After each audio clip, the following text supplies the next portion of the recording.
पहले हम लोग इन 7 प्रश्नों को देख लेते हैं, जैसे हम लोग डेली देखते हैं। ठीक है, तो यहाँ पे देखिएगा ये 55 नंबर का प्रश्न है, जो कि आपके TRE 3.0 PRT में 1 to 5 में ये प्रश्न पूछा गया था, जो री एग्ज़ाम हुआ था उसमें। ठीक है, तो देखिएगा निम्नलिखित में से कौन सा विषम है। तो ये आप जो है कि आपको समझ में नहीं आ रहा होगा कि ये प्रश्न किस सब्जेक्ट का है और इस प्रश्न का मतलब क्या है। तो ये देखिए, इसका जो है कि राइट, देखिए विषम को हमें चुनना है। तो विषम इसमें जो है कि आयोग हमारा क्या राइट आंसर माना था, सहारनपुर जो है कि राइट आंसर माना था, ऑप्शन नंबर बी को। तो देखिए ये फ्रेंड्स आपका जो है कि ये प्रश्न आपके इसी चैप्टर से पूछ लिया गया था। जैसे आप जो है कि नीचे आपको दिख रहा होगा, पेज नंबर 73 है, और राष्ट्रीय अर्थव्यवस्था की जीवन रेखाएं, इसी चैप्टर को हम लोग कंप्लीट करेंगे। और जो है कि इसी चैप्टर से देखिएगा, मैं जो है कि यहाँ पे हाईलाइट भी कर रखा हूँ। और इस चैप्टर में देखिए दिया क्या गया है, देखिए मैं यहाँ पे TRE 3.0 PRT भी लिखा हूँ। देखिए स्वर्णिम चतुर्भुज महाराजमार्ग से है। ठीक है, तो दिल्ली कोलकाता का जो है कि राजमार्ग है स्वर्णिम चतुर्भुज महाराजमार्ग वाला, और चेन्नई और मुंबई है। ठीक है, तो मुंबई यहाँ से आपको दिख रहा होगा, चेन्नई मुंबई वाला, और कोलकाता वाला दिख रहा होगा, लेकिन इसमें सहारनपुर जो है कि 6 लेन वाली महाराजमार्ग की सड़क में नहीं है सहारनपुर में। ठीक है, सहारनपुर को जो है कि कोई ये 6 लेन वाली जो है कि राजमार्ग नहीं जोड़ता है। तो यही हमारा इसमें जो है कि विषम था। ठीक है, तो यही हमारा इसमें विषम था। और यहाँ पे जो है कि आप देख पा रहे होंगे कोलकाता और मुंबई ये 6 लेन जो है कि जोड़ता है, और ये इसको सहारनपुर को नहीं जोड़ता है। तो यही हमारा विषम था और यही हमारा आंसर भी था। तो देखिए ये प्रश्न भी आपका इसी चैप्टर से है। और चलते हैं हम लोग यहाँ पे दूसरे प्रश्न की तरफ। देखिए सदिया और धुबरी के मध्य राष्ट्रीय जलमार्ग संख्या 2, यानी कि संख्या 2 की लंबाई कितनी है। तो देखिएगा ये प्रश्न आपके TRE 3.0 6 to 8 SST में ये प्रश्न पूछा गया था। तो ये क्लास 9th और क्लास 10th की जियोग्राफी PRT के लिए, 6 to 8 के लिए, 9 to 10th 11 12 TGT PGT आप किसी भी का भी एग्ज़ाम देते हैं TRE का, तो महत्वपूर्ण है। तो सदिया और जो है कि धुबरी के मध्य राष्ट्रीय जलमार्ग संख्या 2 की लंबाई जो है कि कितनी है। तो यहाँ पर जो है कि इसका राइट आंसर क्या है, ऑप्शन नंबर ई जो है कि फाइनल आंसर की के साथ में दिया गया था, ऑप्शन नंबर ई। अब देखिए ये प्रश्न कहाँ से पूछा गया है। तो जैसे ही फ्रेंड्स आप जो है कि यहाँ से जाएंगे, तो देखिएगा ये इसी पेज में देखिए मैं यहाँ पे हाईलाइट भी किया हूँ। अभी इन चीज़ों को हम लोग पढ़ेंगे। ठीक है, अभी प्रूफ देख लेते हैं। देखिए सदिया व धुबरी के मध्य 891 किमी लंबा ब्रह्मपुत्र नदी का जलमार्ग नौगम्य जलमार्ग संख्या 2। तो इसकी लंबाई टोटल कितनी है, तो 891 किलोमीटर लंबा है। और देखिए 891 किलोमीटर लंबा जो है कि आपके ऑप्शन में भी नहीं दिया गया था 891, इसीलिए फ्रेंड्स इसका जो है कि राइट आंसर क्या हो जाएगा, उपयुक्त में से कोई नहीं। देखिए 10, 78 और 1620 और 1205 क्यों दिया गया है। देखिए यहाँ से अभी हम लोग इसको विस्तार से पढ़ेंगे। देखिए हल्दिया व इलाहाबाद के देखिए नौगाम में जलमार्ग संख्या 1 की लंबाई कितनी है, 1620 है। और देखिए यहाँ से केरल में पश्चिम तटीय नहर कोट्टापुरम से कोल्लम तक इसकी जो है कि ये नौगम में जलमार्ग संख्या 3 है, जिसकी लंबाई कितनी है, 205 है। और देखिए 1078 देखिए जलमार्ग संख्या 4 है, इसकी लंबाई कितनी है, 1078 है। और जलमार्ग संख्या 5 है, उसकी भी जलमार्ग अभी हम लोग देखेंगे। ठीक है, और देखिए ये प्रश्न आपके TRE 3.0 6 to 8 में पूछ लिया गया था। बहुत ही आसान प्रश्न। देखिए भारत में कितनी रेलवे जोन है। तो ये आपके जो है कि भारत में इस टाइम वर्तमान में जो है कि 16 रेलवे जोन है, ऑप्शन नंबर जो है कि बी बिल्कुल राइट आंसर है। और ये प्रश्न देखिए आपके इसी चैप्टर से पूछा गया था। यहाँ पर जब आप जाएंगे तो देखिए ये चैप्टर है आपका राष्ट्रीय अर्थव्यवस्था की जीवन रेखाएं, पेज नंबर 75 है, और इसको हम लोग अभी पढ़ेंगे। और देखिए मैं यहाँ पे हाईलाइट भी कर रखा हूँ। देखिए भारतीय रेल परिवहन को 16 रेल प्रखंडों में पुनः संकलित किया गया है। देखिए TRE 3.0 6 to 8 SST में ये प्रश्न पूछा गया था। तो देखिए PRT में भी बिल्कुल पूछा जा सकता है और पूछा भी गया है। तो आपको जो है कि ये 7 चैप्टर क्लास 10th की एनसीईआरटी ज्योग्राफी की पढ़ना बहुत ही महत्वपूर्ण होने वाला है। ठीक है, अब देखिए फ्रेंड्स, आगे हम लोग बढ़ेंगे और भी प्रश्नों को देख लेते हैं। देखिए ज्योग्राफी का ये 30 नंबर का प्रश्न, ये कहाँ पर पूछा गया था? तो टीआरई 2.0 में 6 to 8 एसएसटी वाले में ज्योग्राफी के सेक्शन में ये प्रश्न पूछा गया था। देखिए, भारत में निम्नलिखित में से कौन से चरम स्थान पूर्व और पश्चिम गलियारे से जुड़े हुए हैं? तो इसका जो है कि राइट आंसर क्या है? ऑप्शन नंबर बी है, सिलचर, जो कि असम और पोरबंदर गुजरात। ये क्या है? तो पूर्व और पश्चिम गलियारे से जुड़े हुए हैं। तो ऑप्शन नंबर यहाँ से फ्रेंड्स बी बिल्कुल राइट आंसर हो जाएगा और राइट आंसर है फाइनल आंसर की के साथ में। और देखिए ये प्रश्न जब आप थोड़ा सा जब आप नीचे जाएंगे तो यहाँ से आपके जो है कि मैंने अभी बताया था कि पीआरटी से प्रश्न था, सहारनपुर बिशम वाला। और देखिए इसके जब आप थोड़ा सा नीचे जाएंगे तो देखिए यहाँ से पूर्व पश्चिम गलियारा, जो कि सिलचर असम तथा पोरबंदर गुजरात को जोड़ता है। बिल्कुल एनसीईआरटी की लाइन है और यहीं से जो है कि ये प्रश्न आपका उठाकर पूछ लिया गया था, तो बिल्कुल महत्वपूर्ण है और यहाँ से ये आपने जो है कि देख लिया। अब देखिए अगले प्रश्न की तरफ हम लोग बढ़ेंगे। देखिए अटल टनल की लंबाई कितनी है? यानी कि अटल टनल की लंबाई कितनी है? तो ये टीआरई 2.0 9 to 10th एसएसटी में ये प्रश्न पूछा गया था। देखिए इसकी लंबाई कितनी है? तो 9.02 किलोमीटर है। ठीक है, ये आपके एनसीईआरटी में दिया गया है। इसी चैप्टर में देखिए यहाँ पे जब थोड़ा सा जब आप नीचे जाएंगे तो देखिए यहाँ से ये जो है कि आपका चैप्टर है राष्ट्रीय अर्थव्यवस्था की जीवन रेखाएं। और यहाँ पे देखिए यहाँ पे 16 रेलवे जोन है। यहाँ से अभी मैंने एक प्रश्न बताया था और इसी जो है कि पेज से इसी पेज से जो है कि देखिए क्या आप जानते हैं? देखिए विश्व की सबसे लंबी राजमार्ग सुरंग अटल टनल, जिसकी लंबाई कितनी है? तो ये देखिए 9.02 किलोमीटर। बिल्कुल एग्जैक्ट यहीं से प्रश्न जो है कि उठाया गया था। और देखिए फ्रेंड्स आगे हम लोग बढ़ते हैं। यहाँ से देखिए भारत में सबसे लंबा राष्ट्रीय राजमार्ग कौन सा है? तो भारत में जो है कि सबसे लंबा राष्ट्रीय राजमार्ग जो है कि इसका राइट आंसर क्या है? ऑप्शन नंबर ए है, NH 44 है।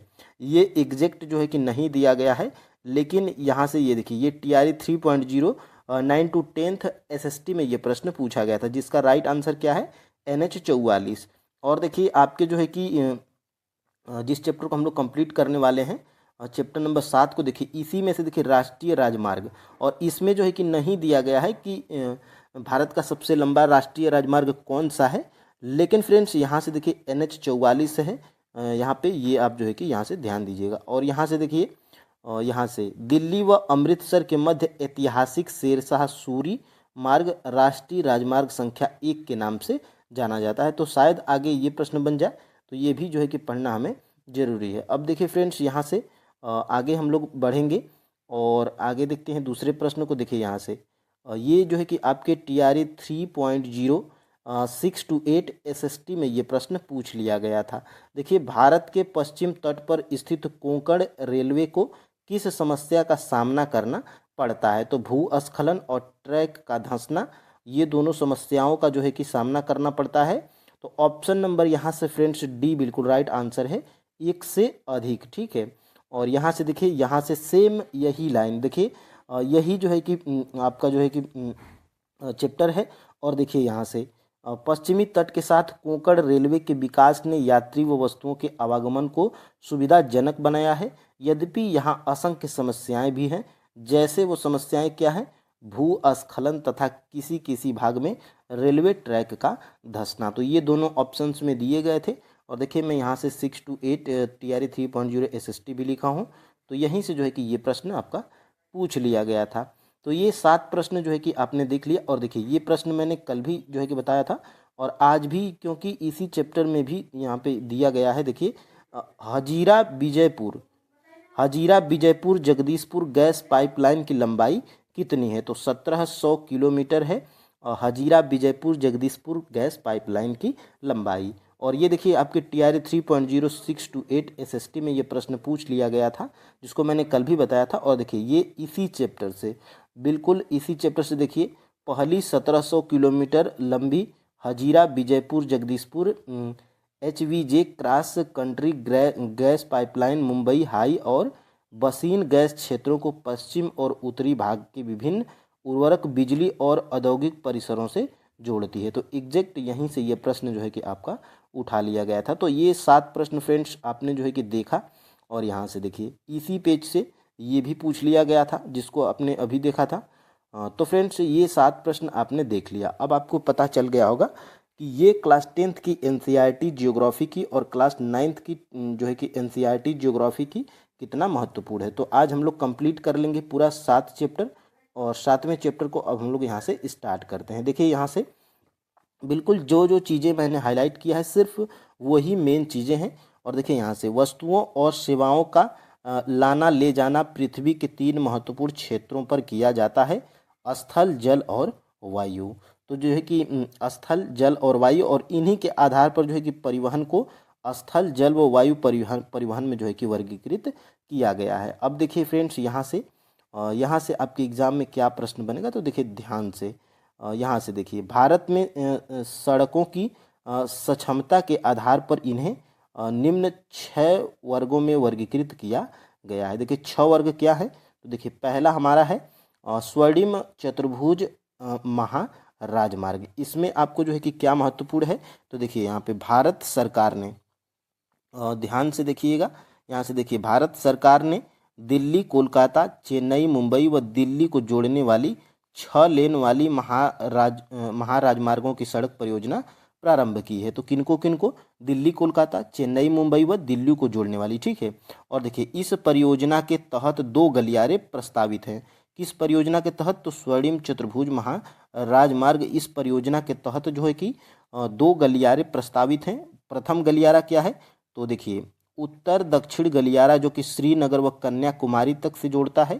प्रथम गलियारा नोट करिएगा, उत्तर दक्षिण गलियारा जो कि श्रीनगर व कन्याकुमारी, और दूसरा गलियारा क्या है, पूर्व पश्चिम गलियारा जो कि सिलचर। देखिए यहाँ से द्वितीय गलियारा जो कि पूर्व पश्चिम गलियारा जो कि सिलचर व असम तथा पोरबंदर गुजरात को जोड़ता है। तो यहाँ से जो है कि प्रश्न आपके एग्जाम में बनेगा। और देखिए फ्रेंड्स इस महाराजमार्ग का प्रमुख उद्देश्य भारत के मेगा सिटी के मध्य की दूरी व परिवहन समय को न्यूनतम करना। और यह राजमार्ग परियोजना देखिए भारत के राष्ट्रीय राजमार्ग प्राधिकरण NHAI के अधिकार क्षेत्र में है, ठीक है। तो ये आप जो है कि यहाँ पे देख लिया, इसमें 2 गलियारे प्रस्तावित हैं, 2 गलियारों को आपने जो है कि देख लिया। और देखिए दूसरे नंबर पे क्या है, राष्ट्रीय राजमार्ग। तो भारत का सबसे लंबा राष्ट्रीय राजमार्ग NH44 है, इसको आप जो है कि ध्यान दीजिएगा। और देखिए राष्ट्रीय राजमार्ग देश के दूरस्थ भागों को जोड़ता है। और ये देखिए ये प्राथमिक सड़क तंत्र है जिनका निर्माण रख रखाव केंद्रीय लोक निर्माण विभाग CPWD के अधिकार क्षेत्र में आता है। तो ये प्रश्न बन सकता है कि राष्ट्रीय राजमार्ग की जो सड़कें होती हैं ये किनके अधिकार क्षेत्र में होती हैं जिनका रख रखाव किया जाता है, तो CPWD। तो आप याद रखिएगा। और यहाँ से देखिए दिल्ली व अमृतसर के मध्य ऐतिहासिक शेरशाह सूरी मार्ग राष्ट्रीय राजमार्ग 1 के नाम से जाना जाता है। तो ये जो है कि आप यहाँ पे नोट डाउन कर लीजिएगा, याद रखिएगा। और देखिए 3 नंबर का क्या है, राज्य राजमार्ग। तो राज्य राजमार्ग में क्या है, राज्यों की राजधानियों को जिला मुख्यालयों से जोड़ने वाली सड़कें राज्य राजमार्ग कहलाती हैं। और राज्य तथा केंद्र शासित क्षेत्रों की इनकी अव्यवस्था तथा निर्माण का दायित्व राज्य के सार्वजनिक निर्माण PWD। तो PWD आपने जो है कि पहले कभी सुना भी होगा, और जो है कि जो सरकारी रोलर होते हैं उसमें जो है कि उस लिखा हुआ भी होता है। चाहे PWD में आप जो है कि कोई आपके संबंधी जॉब किए होंगे तो अब जो है कि जानते होंगे। तो PWD किन के अंतर्गत आता है, तो राज्य राजमार्ग के अंतर्गत आता है, ठीक है। तो ये आप जो है कि जो है कि देख लीजिएगा। और PWD क्या है, तो सार्वजनिक निर्माण विभाग है, ठीक है। और यहाँ से देखिए जिला की सड़कें, जिला मार्ग, ये सड़कें जिले के विभिन्न प्रशासनिक केंद्रों को जिला मुख्यालयों से जोड़ती है। और देखिए इन सड़कों की व्यवस्था का उत्तरदायित्व जिला परिषद का होता है। तो जो जिला मार्ग की सड़कें होती हैं इनका उत्तरदायित्व व्यवस्था का किनका होता है, तो जिला परिषद का होता है। और देखिए अन्य सड़कें, तो अन्य सड़कें में क्या आ जाती है, तो देखिए इस वर्ग के अंतर्गत सड़कें आती हैं जो ग्रामीण क्षेत्रों तथा गाँव शहरों को जोड़ती हैं। और देखिए प्रधानमंत्री ग्रामीण सड़क योजना आपने जो है कि सुना होगा। और ये जो है कि प्रधानमंत्री नरेंद्र मोदी जी के द्वारा चलाया गया है।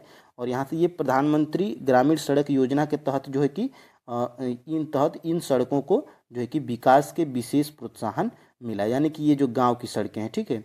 तो यहाँ से ये आप जो है कि देख लिया। अब देखिए फ्रेंड्स, यहाँ से अब हम लोग दूसरे पेज पे जाएंगे। देखिए सीमांत सड़कें, तो सीमांत सड़कें क्या होती हैं, आप जो है कि यहाँ से ध्यान दीजिएगा। देखिए उपरोक्त सड़कों के अतिरिक्त भारत सरकार प्राधिकरण के अधीन सीमा सड़क संगठन है। ये सीमांत सड़कें क्या हैं, तो सीमा संगठन सड़कें हैं जो देश के सीमांत क्षेत्रों में सड़कों का निर्माण व उनकी देखरेख करता है। और यह संगठन क्या 1960 में बनाया गया था, जिसका कार्य उत्तर तथा उत्तर पूर्वी क्षेत्रों में सामरिक महत्व की सड़क का विकास करना था, ठीक है। और देखिए यहाँ से प्रश्न आपके एग्जाम में बना था, क्या आप जानते हैं, तो विश्व की सबसे लंबी राजमार्ग सुरंग क्या है, अटल सुरंग है।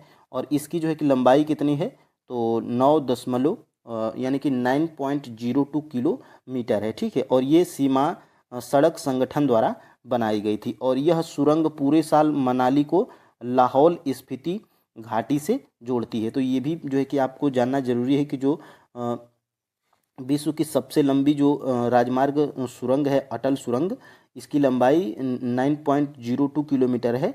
और यह सुरंग जो अटल सुरंग है यह क्या करती है, तो मनाली को लाहौल स्पीति घाटी से जोड़ती है। पहले यह घाटी भारी बर्फबारी के कारण जो है कि लगभग 6 महीने तक अलग थलग रहती थी। और यह सुरंग हिमालय की पीर पंजाल पर्वतमाला में औसत समुद्र तल से 3000 मीटर की ऊंचाई पर अति आधुनिक सुविधाओं के साथ बनाई गई है। तो ये सारे जो है कि जानकारी आपको याद होना चाहिए।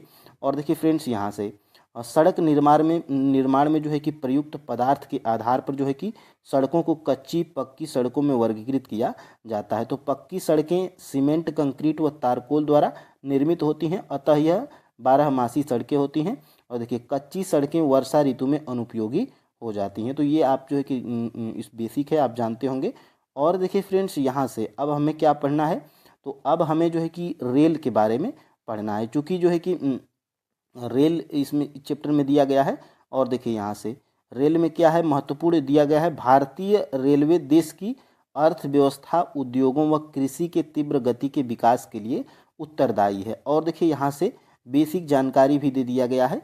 और यहाँ से देखिए प्रश्न बनेगा शायद। देखिए भारतीय रेल परिवहन देश का सर्वाधिक बड़ा सार्वजनिक क्षेत्र का प्राधिकरण है। और देश की पहली रेलगाड़ी 1853 में मुंबई और ठाणे के मध्य चलाई गई थी, जो 34 किलोमीटर की दूरी तय करती थी। तो कब देश की पहली रेलगाड़ी कब चलाई गई थी, तो 1853 में मुंबई और ठाणे के बीच में, और 34 किलोमीटर की ये दूरी तय करती थी। तो और ये आपको जो है कि पता होना चाहिए। और दूसरा फैक्ट जो आपके एग्जाम में जो है कि बना था, क्या बना था, तो यहाँ से तो ये आपने जो है कि देखा था, भारतीय रेल परिवहन को 16 रेल प्रखंडों में पुनः संकलित किया गया। यानी कि वर्तमान में भारत में कितने रेलवे जोन हैं, तो 16 रेलवे जोन हैं। और ये आपको याद रखना है। और देश की पहली रेलगाड़ी 1853 में मुंबई व ठाणे के मध्य चलाई गई थी, जो 34 किलोमीटर की दूरी तय करती है। तो ये बेसिक है, आपको जो है कि पता होना चाहिए। और देखिए अब हम लोग अगले पेज पे चलेंगे। और इसमें जो है कि ये आपको क्या पता होना चाहिए, तो देखिए यहाँ से जो है कि प्रश्न मैं अभी प्रूफ के साथ में भी दिखाया था। देखिए कुछ वर्ष पहले भारत के महत्वपूर्ण आर्थिक क्षेत्र के पश्चिम तट के साथ कोंकण रेलवे के विकास ने यात्री व वस्तुओं के आवागमन को सुविधाजनक बनाया है। यद्यपि यहाँ असंख्य समस्याएं भी हैं। जैसे यहाँ पे समस्याएं क्या हैं, तो भूस्खलन तथा किसी किसी भाग में रेलवे ट्रैक का धंसना। तो ये दो चीज़ें आप जो है कि याद रखिएगा। और देखिए यहाँ से अब हम लोग क्या आएंगे, तो यहाँ से पाइपलाइन के बारे में दिया गया था। तो और पाइपलाइन से जो है कि हजीपुरा वाला जो पाइपलाइन जो 17 किलोमीटर लंबाई वाला है, वो आपने अभी प्रूफ के साथ में देखा, तो वो आपको इसी में मिलेगा, ठीक है। तो देखिए पाइपलाइन, तो पाइपलाइन के जो है कि देखिए पाइपलाइन का उपयोग शहरों व उद्योगों में पानी पहुंचाने हेतु होता था। आज इसका उपयोग कच्चा तेल, पेट्रोल उत्पादन, तेल से प्राकृतिक तथा गैस क्षेत्र में उपलब्ध गैस शोधनशालाओं, उर्वरकों, कारखानों व बड़े बड़े ताप विद्युत गृहों तक पहुंचाने में किया जाता है। और देखिए ठोस पदार्थों को तरल अवस्था में परिवर्तित कर पाइपलाइनों द्वारा ले जाया जाता है। तो ये दो चीज़ें हैं। और यहाँ से देखिए देश में पाइपलाइन परिवहन के 3 प्रमुख जाल हैं और इन्हीं 3 जो है कि प्रमुख जाल को आपको याद रखना है। पहला क्या है देखिए, पहला आपका ये है कि ऊपरी असम के तेल क्षेत्रों में गुवाहाटी, बरौनी व इलाहाबाद के रास्ते कानपुर उत्तर प्रदेश तक, तो ये एक आपका ये है। और इसकी एक शाखा क्या है, बरौनी से राजबंद होकर हल्दिया तक है और दूसरी राजबंद से मौरीग्राम तक तथा गुवाहाटी से सिलगुड़ी तक है। तो ये पहला है। और दूसरा क्या है, तो गुजरात में सलिया से, ये आप जो है कि याद रखिएगा, गुजरात में सलिया से दूसरी पाइपलाइन है जो कि भीरमगांव, मथुरा, दिल्ली व सोनीपत के रास्ते पंजाब में जालंधर तक है। और इसकी अन्य शाखा क्या है, बड़ोदरा के निकट कोयली को चिक्सू व अन्य स्थानों से जोड़ती है। तो दूसरा ये है। और तीसरा जो है कि आपके एग्जाम में यहाँ से बना था, देखिए यहाँ से पहली 1700 किलोमीटर लंबी Hazira Vijaypur Jagdishpur cross country gas pipeline Mumbai high और बसीन गैस क्षेत्रों को पश्चिमी और उत्तरी भारत के विभिन्न उर्वरक, बिजली और औद्योगिक परिसरों से जोड़ती है। तो ये आप जो है कि याद रखिए। और देखिए भारत की गैस पाइपलाइन के बुनियादी ढांचे का विस्तार जो है कि देखिए क्रॉस कंट्री पाइपलाइनों को 1700 किलोमीटर से बढ़कर कितना हो गई है, तो 18,000 किलोमीटर हो गई है। तो ये भी प्रश्न बन सकता है। देखिए जल परिवहन में अब हमें क्या पढ़ना है, तो देखिए भारत में अतः स्थलीय नौसंचालन जलमार्ग 14,500 किलोमीटर लंबा है। इसमें केवल 5,685 किमी मार्ग ही मशीनीकृत नौकाओं द्वारा तय किया जाता है। तो ये जो है कि चीज़ें हैं आपको याद रखना है।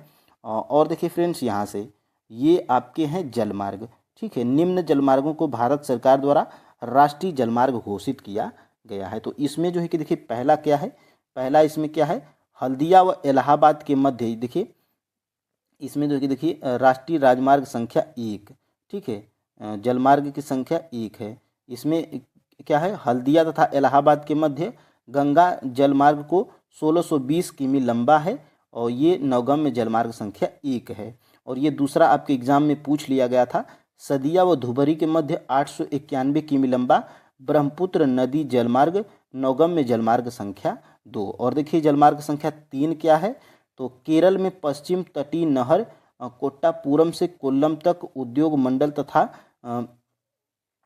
चंपकारा नहरें 205 किलोमीटर, ये क्या है, नौगम्य जलमार्ग संख्या 3 है, ठीक है। अब देखिए ये राष्ट्रीय जलमार्ग संख्या 4 क्या है, तो इसकी लंबाई आपको याद रखनी है 1078 है। और ये किसके किसके बीच में है, तो काकीनाडा और पुदुचेरी नहर स्ट्रेच के साथ गोदावरी और कृष्णा नदी का विशेष विस्तार है। और ये देखिए यहाँ से राष्ट्रीय जलमार्ग संख्या 5 क्या है, तो राष्ट्रीय जलमार्ग संख्या यहाँ से देखिएगा 5 है हमारा। यहाँ पे देखिए राष्ट्रीय जलमार्ग संख्या 5, ये पांचवा क्या है, तो माताई नदी, महानदी के डेल्टा चैनल, ब्रह्मणी नदी और पूर्वी तटीय नहर के साथ साथ ब्रह्मणी नदी का विशेष विस्तार है। तो राष्ट्रीय जलमार्ग संख्या 5 को आप याद रखिएगा 588 किलोमीटर है। तो यहाँ से प्रश्न बनेगा। और देखिए यहाँ से इसके अतिरिक्त देखिए देश का जो है कि 95% व्यापार मुद्रा रूप से 68% मुद्रा द्वारा ही होता है। और ये देखिए समुद्री पत्तन के बारे में है। और यहाँ से देखिएगा भारत की कितना है, तो 7,516.6 किमी लंबी समुद्री तट रेखा के साथ क्या है, 12 प्रमुख तथा 200 मध्यम व छोटे पत्तन हैं। तो कितने हैं, तो टोटल जो है कि आपके 12 प्रमुख हैं और 200 मध्य व छोटे पत्तन हैं। और ये प्रमुख पत्तन देश का 95% विदेशी व्यापार संचालित करते हैं। और यहाँ से देखिए स्वतंत्रता प्राप्ति के पश्चात कच्छ में कांडला पहले पत्तन के रूप में विकसित किया गया था। और ऐसा देश विभाजन से कराची पत्तन जो पाकिस्तान में शामिल हो गया था, उसकी कमी को पूरा करने के लिए क्या किया गया था, मुंबई पत्तन से होने वाले व्यापारिक दबाव को कम करने के लिए दीनदयाल पत्तन जो है कि बनाया गया था। और दीनदयाल पत्तन क्या है, एक ज्वारी पत्तन है। और इसको देखिए मुंबई पत्तन, तो मुंबई पत्तन क्या है, तो ये ज्वारी पत्तन है। और ये जो है कि ये आपका ये जो दीनदयाल पत्तन है ये किसके किसके मध्य में जो है कि यह जारी रहता है, तो देखिए जम्मू कश्मीर, हिमाचल प्रदेश, पंजाब, हरियाणा, राजस्थान व गुजरात के औद्योगिक तथा खाद्यान्नों के आयात निर्यात को संचालित करता है। कौन सा पत्तन, तो दीनदयाल पत्तन। और ये देखिए मुंबई बृहत्तम पत्तन है और जिसके जो है कि प्राकृतिक खुले विस्तृत व सुचारू पोताश्रय है। और ये देखिए मुंबई पत्तन के अधिक परिवहन को ध्यान में रखकर इसके सामने जो है कि जवाहरलाल नेहरू पत्तन विकसित किया गया था। तो ये आप जो है कि इसको पता होना चाहिए। और देखिए फ्रेंड्स आगे, और यहाँ से देखिए, यहाँ देश के कुल निर्यात का लगभग आधा प्रतिशत लौह अयस्क निर्यात किया जाता है। कहाँ पर? तो ये जो है कि आपका जो मुंबई जो पत्तन है और जो है कि जवाहरलाल नेहरू पत्तन विकसित किया गया था, जो ये जवाहरलाल नेहरू जो पत्तन है इसमें जो है कि आपका क्या किया गया था, तो यहाँ से देश के कुल निर्यात का आधा यानी कि 50% लौह अयस्क निर्यात किया जाता था। देखिए कर्नाटक में स्थित न्यू मंगलोर पत्तन और कुद्रेमुख खानों से निकलने वाले लौह अयस्क का निर्यात करता था। और यहाँ से फ्रेंड्स देखिए पूर्वी तट के साथ तमिलनाडु में दक्षिणी पूर्वी छोर पर तूतीकोरन पत्तन है। तो तूतीकोरन पत्तन कहाँ पर है? तो ये पूर्वी तट के साथ तमिलनाडु में दक्षिण पूर्वी छोर पर है। और ये देखिए चेन्नई हमारे देश का क्या है, ये क्या है, प्राचीनतम कृत्रिम पत्तन है। और यहाँ पे देखिएगा विशाखापट्टनम स्थल से घिरा एक सुरक्षित पत्तन है। तो ये एक जो है कि ये विशाखापट्टनम क्या है, स्थल से घिरा हुआ एक गहरा व सुरक्षित पत्तन है। और यहाँ से देखिए ओडिशा में स्थित पारादीप पत्तन, यानी कि ओडिशा में कौन सा पत्तन है, तो पारादीप पत्तन है और लौह अयस्क का निर्यात करता है।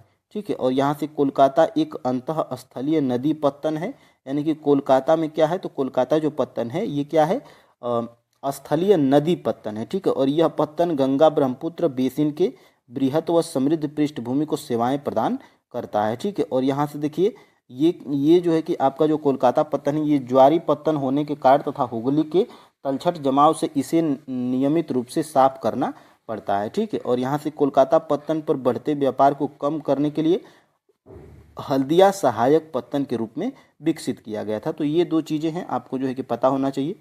और जो है कि आपको देखिए वायु परिवहन, तो वायु परिवहन में देखिए ये प्रश्न यहाँ से बन सकता है और बहुत ही महत्वपूर्ण है। देखिए क्या है, तो सन जो है कि 1853 में सन जो है कि 1853 में वायु परिवहन का राष्ट्रीयकरण किया गया था। तो प्रश्न बन सकता है कि वायु परिवहन का राष्ट्रीयकरण कब किया गया था, तो 1853 में। ठीक है। तो ये आप जो है कि याद रखिएगा। और एयर इंडिया घरेलू है और अंतर्राष्ट्रीय वायु परिवहन सेवाएं प्रदान करता है। तो ये जो है कि एयर इंडिया घरेलू और अंतर्राष्ट्रीय वायु सेवाएं प्रदान करता है। तो ये चीज़ें हैं। और यहाँ से जो है कि ये फ्रेंड्स आपका जो है कि चैप्टर कंप्लीट होता है। ठीक है। और आपके जो है कि चैप्टर में 6 MCQs दिया गया है। वो 6 MCQs क्या हैं और यहाँ से प्रश्न आपके एग्जाम में बन सकता है। तो देखिए पहला क्या है, निम्न में से कौन से दो दूरस्थ स्थित स्थान पूर्वी पश्चिम गलियारे से जुड़े हैं। तो पूर्वी पश्चिम की बात आएगी तो सिलचर तथा पोरबंदर, यही प्रश्न आपके एग्जाम में बना था। और देखिए दूसरा क्या दिया गया है, निम्नलिखित में से परिवहन का कौन सा साधन वह नांतरण हानियों तथा देरी को घटाता है। तो ये रेल परिवहन ये क्या करता है, वह नांतरण हानियों तथा देरी को घटाता है। और यहाँ से तीसरा क्या है, निम्न में से कौन सा राज्य हजीरा विजयपुर जगदीशपुर पाइपलाइन से नहीं जुड़ा है। तो यहाँ से महाराष्ट्र जो है कि नहीं जुड़ा है और ये मध्य प्रदेश, गुजरात और उत्तर प्रदेश ये तीनों जुड़े हैं, क्योंकि गुजरात में ही हजीरा शहर है और उत्तर प्रदेश में जो है कि जगदीशपुर शहर है। और जो है कि ये आपका जो है कि विजयपुर कहाँ पर है, तो विजयपुर शायद ये कंफर्म नहीं है हमें, लेकिन फ्रेंड्स ये जो है कि हजीरा विजयपुर जगदीशपुर पाइपलाइन ये इसमें जो है कि महाराष्ट्र नहीं है। और 3 राज्य कौन कौन से हैं, मध्य प्रदेश, गुजरात और उत्तर प्रदेश। और देखिए फ्रेंड्स यहाँ से ये चैप्टर आपका कंप्लीट होता है। और 6 MCQs दिए गए थे, लेकिन 3 MCQs नीचे हैं। सबसे पहले और MCQs को हम लोग को करने का प्रयास करेंगे। तो देखिए पहला प्रश्न आपका क्या है, भारत की पहली ट्रेन कब और किन स्टेशनों के बीच शुरू हुई थी। तो भारत की जो है कि पहली ट्रेन ये मुंबई से ठाणे के बीच में चलाई गई थी 1853 में। और ये कितनी दूरी तय करती थी, तो 34 किलोमीटर की दूरी तय करती थी। तो ये आपने जो है कि अभी पढ़ा था। और यहाँ से जो है कि option number B right answer है। और देखिए दूसरे नंबर का प्रश्न क्या है, इनमें से कौन सी हमारे देश की प्राथमिक सड़क प्रणाली है। तो इनमें से जो है कि कौन सी, तो राष्ट्रीय राजमार्ग जो है कि हमारे देश की प्राथमिक सड़क प्रणाली है। तो ऑप्शन नंबर यहाँ से फ्रेंड्स बी बिल्कुल राइट आंसर हो जाएगा। और देखिए यहाँ से चलेंगे हम लोग 3 नंबर के प्रश्न की तरफ।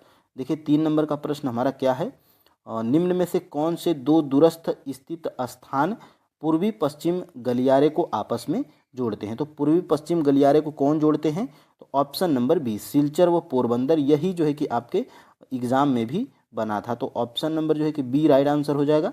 और देखिए 4 नंबर का प्रश्न, उत्तरी रेलवे का मुख्यालय कहाँ स्थित है। तो जो उत्तरी रेलवे का मुख्यालय फ्रेंड्स हमारा दिल्ली में स्थित है। ऑप्शन नंबर यहाँ से सी बिल्कुल राइट आंसर हो जाएगा। और देखिए यहाँ से 5 नंबर का प्रश्न, राष्ट्रीय जलमार्ग संख्या 1 निम्न में से किन स्थानों के बीच नौका गम्य है। तो ये इसके बारे में आपने जो है कि पढ़ा था, और ये जो है कि इलाहाबाद एवं हल्दिया के बीच में है। ऑप्शन नंबर जो है कि यहाँ से ए बिल्कुल राइट आंसर हो जाएगा। और यहाँ से 6 नंबर का प्रश्न हम लोग देखेंगे, दिल्ली और अमृतसर किस राजमार्ग को आपस में जोड़ता है।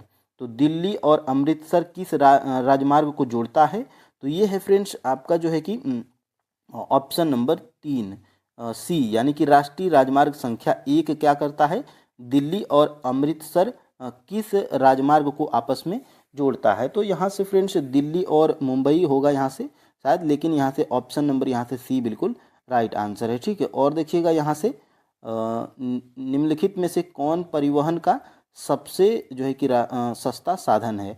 तो रेलवे जो है कि सबसे सस्ता जलमार्ग, यहाँ से सॉरी फ्रेंड्स, यहाँ से देखिए निम्नलिखित में से कौन परिवहन का सबसे सस्ता साधन है। तो जलमार्ग जो है कि ये सबसे परिवहन का सस्ता साधन है। ऑप्शन नंबर यहाँ से फ्रेंड्स सी बिल्कुल राइट आंसर हो जाएगा। और देखिए 8 नंबर का प्रश्न, 8 नंबर का प्रश्न क्या है, हाल के वर्षों में भारत इनमें से किसके निर्यात माध्यम से सबसे ज़्यादा विदेशी मुद्रा जो है कि अर्जित कर रहा है। तो इसकी ये सूचना प्रौद्योगिकी में जो है कि भारत जो है कि सूचना प्रौद्योगिकी में निर्यात के माध्यम से सबसे ज़्यादा विदेशी मुद्रा जो है कि अर्जित कर रहा है। तो ऑप्शन नंबर यहाँ से फ्रेंड्स बी बिल्कुल राइट आंसर है।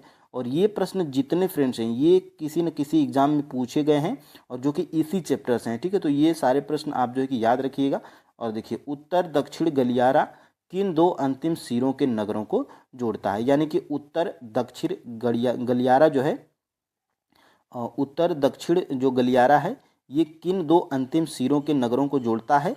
तो ये फ्रेंड्स श्रीनगर व ये जो है कि इसका 9 का जो है कि राइट आंसर क्या है, श्रीनगर और कन्याकुमारी, यानी उत्तर दक्षिण गलियारा। चलिए एक बार हम लोग यहाँ से देख लेते हैं उत्तर दक्षिण गलियारा, उत्तर दक्षिण गलियारा। तो यहाँ से देखते हैं उत्तर दक्षिण गलियारा। देखिए फ्रेंड्स यहाँ से उत्तर दक्षिण गलियारा, उत्तर दक्षिण गलियारा, यहाँ से आते हैं नीचे।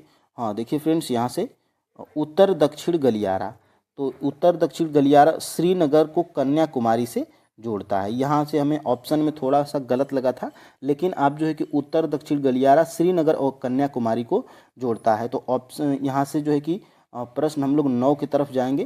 तो देखिए प्रश्न नंबर हमारा 9 क्या था, देखिए उत्तर दक्षिण गलियारा किन दो अंतिम सिरों को जोड़ता है। तो यहाँ से अमृतसर व कन्याकुमारी। तो 9 का जो है कि राइट आंसर क्या है, ऑप्शन नंबर ए हो जाएगा। ठीक है, तो इसको जो है कि आप याद रखिएगा।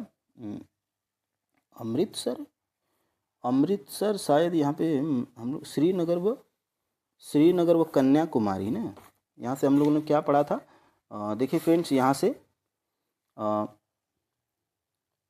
उत्तर दक्षिण गलियारा श्रीनगर व कन्याकुमारी। तो श्रीनगर व कन्याकुमारी क्या है, ऑप्शन नंबर बी में है। ठीक है, श्रीनगर व कन्याकुमारी। तो ऑप्शन नंबर यहाँ से फ्रेंड्स देखिए बी राइट आंसर है। थोड़ी सी गलती अगर हम लोग करेंगे तो प्रश्न गलत हो जाएगा, लेकिन यहाँ पे एग्जैक्ट आपका ऑप्शन नंबर बी ही राइट आंसर है। ठीक है, अब देखिए अब हम लोग प्रश्न नंबर 10 की तरफ बढ़ेंगे। देखिएगा यहाँ से निम्न में से किस प्रकार की सड़कों को प्रधानमंत्री ग्रामीण सड़क योजना के तहत विशेष प्रोत्साहन मिला है। ठीक है, तो ये जो है कि ग्रामीण सड़कों को जो है कि मिला है विशेष प्रोत्साहन प्रधानमंत्री ग्रामीण सड़क योजना से। अभी आपने जो है कि ऊपर पढ़ा था, तो ऑप्शन नंबर यहाँ से फ्रेंड्स सी बिल्कुल राइट आंसर हो जाएगा। और देखिए स्वर्णिम चतुर्भुज महाराज मार्ग किन किन शहरों को जोड़ता है। तो दिल्ली कोलकाता को और चेन्नई मुंबई को जोड़ता है। तो यहाँ से ऑप्शन नंबर क्या है, सी बिल्कुल राइट आंसर है। अभी जो है कि आपने पढ़ा था। ठीक है, अब देखिए फ्रेंड्स आगे बढ़ेंगे हम लोग। यहाँ से विश्व की सबसे लंबी राजमार्ग अटल सुरंग की लंबाई कितनी है? तो 9 पॉइंट यानी कि 9.02 किलोमीटर है। तो ऑप्शन नंबर यहाँ से ए बिल्कुल राइट आंसर है। देखिए जितने एमसीक्यूज आप किए हैं इन चीज़ों को आपने इसी चैप्टर में पढ़ा था, ठीक है। तो दोनों चीज़ें हमने एक साथ करा दिया। और देखिए इस चैप्टर में 6 एमसीक्यूज दिए गए थे और 3 एमसीक्यूज, देखिए 3 एमसीक्यूज यहाँ पे ये है जो हम लोगों ने ऊपर पढ़ लिया था। और यहाँ से देखिए 3 एमसीक्यूज और है। देखिए 4 नंबर को हम लोग देख लेते हैं। देखिए इनमें से कौन सा पत्तन पूर्वी तट पर स्थित है जो अंतः स्थली तथा अधिकतम गहराई का पत्तन है तथा पूर्ण सुरक्षित है? तो ये विशाखापट्टनम है।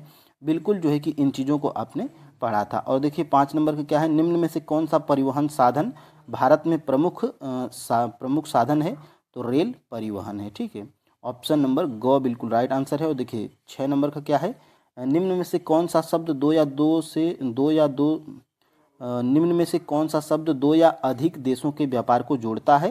तो अंतर्राष्ट्रीय व्यापार जो है कि 2 या 2 से अधिक देशों के व्यापार को जोड़ता है। तो आपके जो है कि टीआरई 1 में, टीआरई 2 में और टीआरई 3 में प्रश्न पूछे गए हैं, उसी आधार पे हम लोग प्रैक्टिस कर रहे हैं। तो यहाँ पर एक मैं प्रश्न आपको दिखाने का प्रयास करूँगा। देखिए यहाँ से शांत घाटी साइलेंट वैली किस राज्य में स्थित है? तो यहाँ पे आपको केरल दिखाई दे रहा है। और ये जो है कि आपके टीआरई 3.0 री एग्ज़ाम पीआरटी में ये प्रश्न जो है कि आपका पूछ लिया गया था। तो उसी आधार पे फ्रेंड्स हम लोग जो है कि देखिए प्रैक्टिस कर रहे हैं। और यहाँ पे आपको जो है कि दिखाई भी दे रहा होगा, देखिए यूथांग घाटी स्थित है। तो फ्रेंड्स देखिए ये यूथांग घाटी कहाँ पर स्थित है, ये प्रश्न में पूछा जा रहा है। तो यहाँ से देखिएगा मैं आपको एनसीईआरटी में दिखाने का प्रयास करूँगा। देखिए यहाँ से कुछ घाटियाँ दी गई हैं और यहाँ से देखिए ये आपका जो है कि शांत घाटी, जिसको साइलेंट वैली के नाम से जानते हैं, यह केरल राज्य में पलक्कड़ जो कि पालघाट जिले में पश्चिमी घाट की नीलगिरी पहाड़ियों पर स्थित है। तो ये टीआरए 3.0 में पीआरटी में ये प्रश्न पूछ लिया गया था। और देखिए यहाँ पे यूथांग घाटी आपके प्रैक्टिस सेट में प्रश्न बनाया गया है। तो फ्रेंड्स बिल्कुल हम लोग उसी वे में प्रैक्टिस सेट कर रहे हैं जिस वे में आपका जो है कि प्रश्न टीआरई 1, टीआरई 2 और टीआरई 3 में पूछे गए हैं, ठीक है। तो यूथांग घाटी किस राज्य में है? तो देखिए यूथांग घाटी जो है कि सिक्किम राज्य में जो है कि स्थित है, ठीक है। यहाँ पर देखिए इस घाटी को हम लोग हाट स्प्रिंग के नाम से भी जानते हैं, ठीक है। तो यहाँ से ये जानकारी फ्रेंड्स आपको जो है कि होना चाहिए और आप स्क्रीनशॉट ले सकते हैं, ठीक है। तो यहाँ पे फ्रेंड्स हम लोग देखिए प्रैक्टिस को हम लोग स्टार्ट करते हैं। यहाँ से देखिएगा पहला प्रश्न हमारा क्या है। देखिए यहाँ से निम्न में से किस राज्य में भारत की मानक देशांतर रेखा नहीं गुजरती है? तो देखिए फ्रेंड्स जो चीज़ें आपके एनसीईआरटी में दी गई हैं और एससीईआरटी बुक्स में दी गई हैं, हम लोग फ्रेंड्स उन्हीं चीज़ों की प्रैक्टिस करते हैं। देखिए पहला प्रश्न हमारा जो है कि यहाँ पर क्या है, निम्न में से किस राज्य में भारत की मानक देशांतर रेखा नहीं गुजरती है? तो सबसे पहले जो भारत की मानक देशांतर रेखा है, ये फ्रेंड्स जो है कि कितने राज्यों से होकर गुजरती है? तो 5 राज्यों से होकर गुजरती है, जिसमें कि फ्रेंड्स देखिए यूपी हो गया यानी कि उत्तर प्रदेश, मध्य प्रदेश, छत्तीसगढ़, उड़ीसा और आंध्र प्रदेश, ठीक है। तो यहाँ पर फ्रेंड्स पूछा जा रहा है कि किस राज्य में भारत की मानक देशांतर रेखा नहीं गुजरती है? तो असम राज्य से होकर नहीं गुजरती है, ठीक है। ऑप्शन नंबर फ्रेंड्स यहाँ से सी बिल्कुल राइट आंसर हो जाएगा। और यहाँ से सबसे पहले आपके लिए ये महत्वपूर्ण है, आप अगर इसको स्क्रीनशॉट ले लेते हैं तो आप जो है कि रिवाइज इसको कर सकते हैं। देखिए फ्रेंड्स पीडीएफ में आपको जो है कि दे दूंगा, लेकिन फ्रेंड्स अभी मैं इन सभी चीज़ों का नोट तैयार कर रहा हूँ, शार्ट नोट। तो वो आपको जो अगर प्रोवाइड करवाया जाएगा तो आप फ्रेंड्स आराम से जो है कि रिवाइज कर लेंगे, ठीक है। और देखिए कुछ लोग जो है कि पीडीएफ का फ़ायदा उठा लेते हैं, तो तो इसीलिए फ्रेंड्स मैं जो है कि PDF को अभी नहीं दे रहा हूँ, ठीक है। तो यहाँ से देखिएगा, देखिए देशांतरीय विस्तार का प्रभाव, देखिए 82.5 अंश पूर्वी देशांतर प्रयागराज जो कि इलाहाबाद के नाम से जाना जाता है के निकट मिर्ज़ापुर से होकर गुजरती है। इस देशांतर रेखा यामोत्तर को भारत की मानक देशांतर रेखा भी कहा जाता है। यह भारत के 5 राज्यों से होकर गुजरती है। वो 5 राज्य कौन से हैं फ्रेंड्स?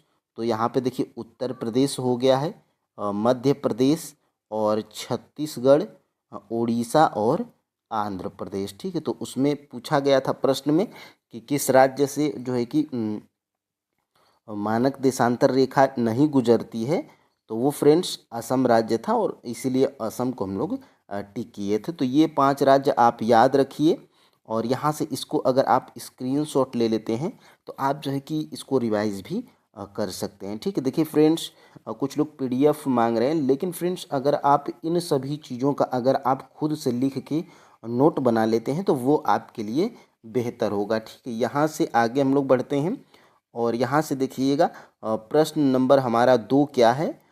एक अंश देशांतरीय दूरी तय करने में पृथ्वी को कितना समय लगता है? ये भी चीज़ें आपके NCERT में दी गई है और फ्रेंड्स ये मोस्ट इम्पोर्टेंट प्रश्न है, ठीक है, क्योंकि ये बहुत बार पूछा जा चुका है कि एक अंश देशांतरी दूरी तय करने में पृथ्वी को कितना समय लगता है।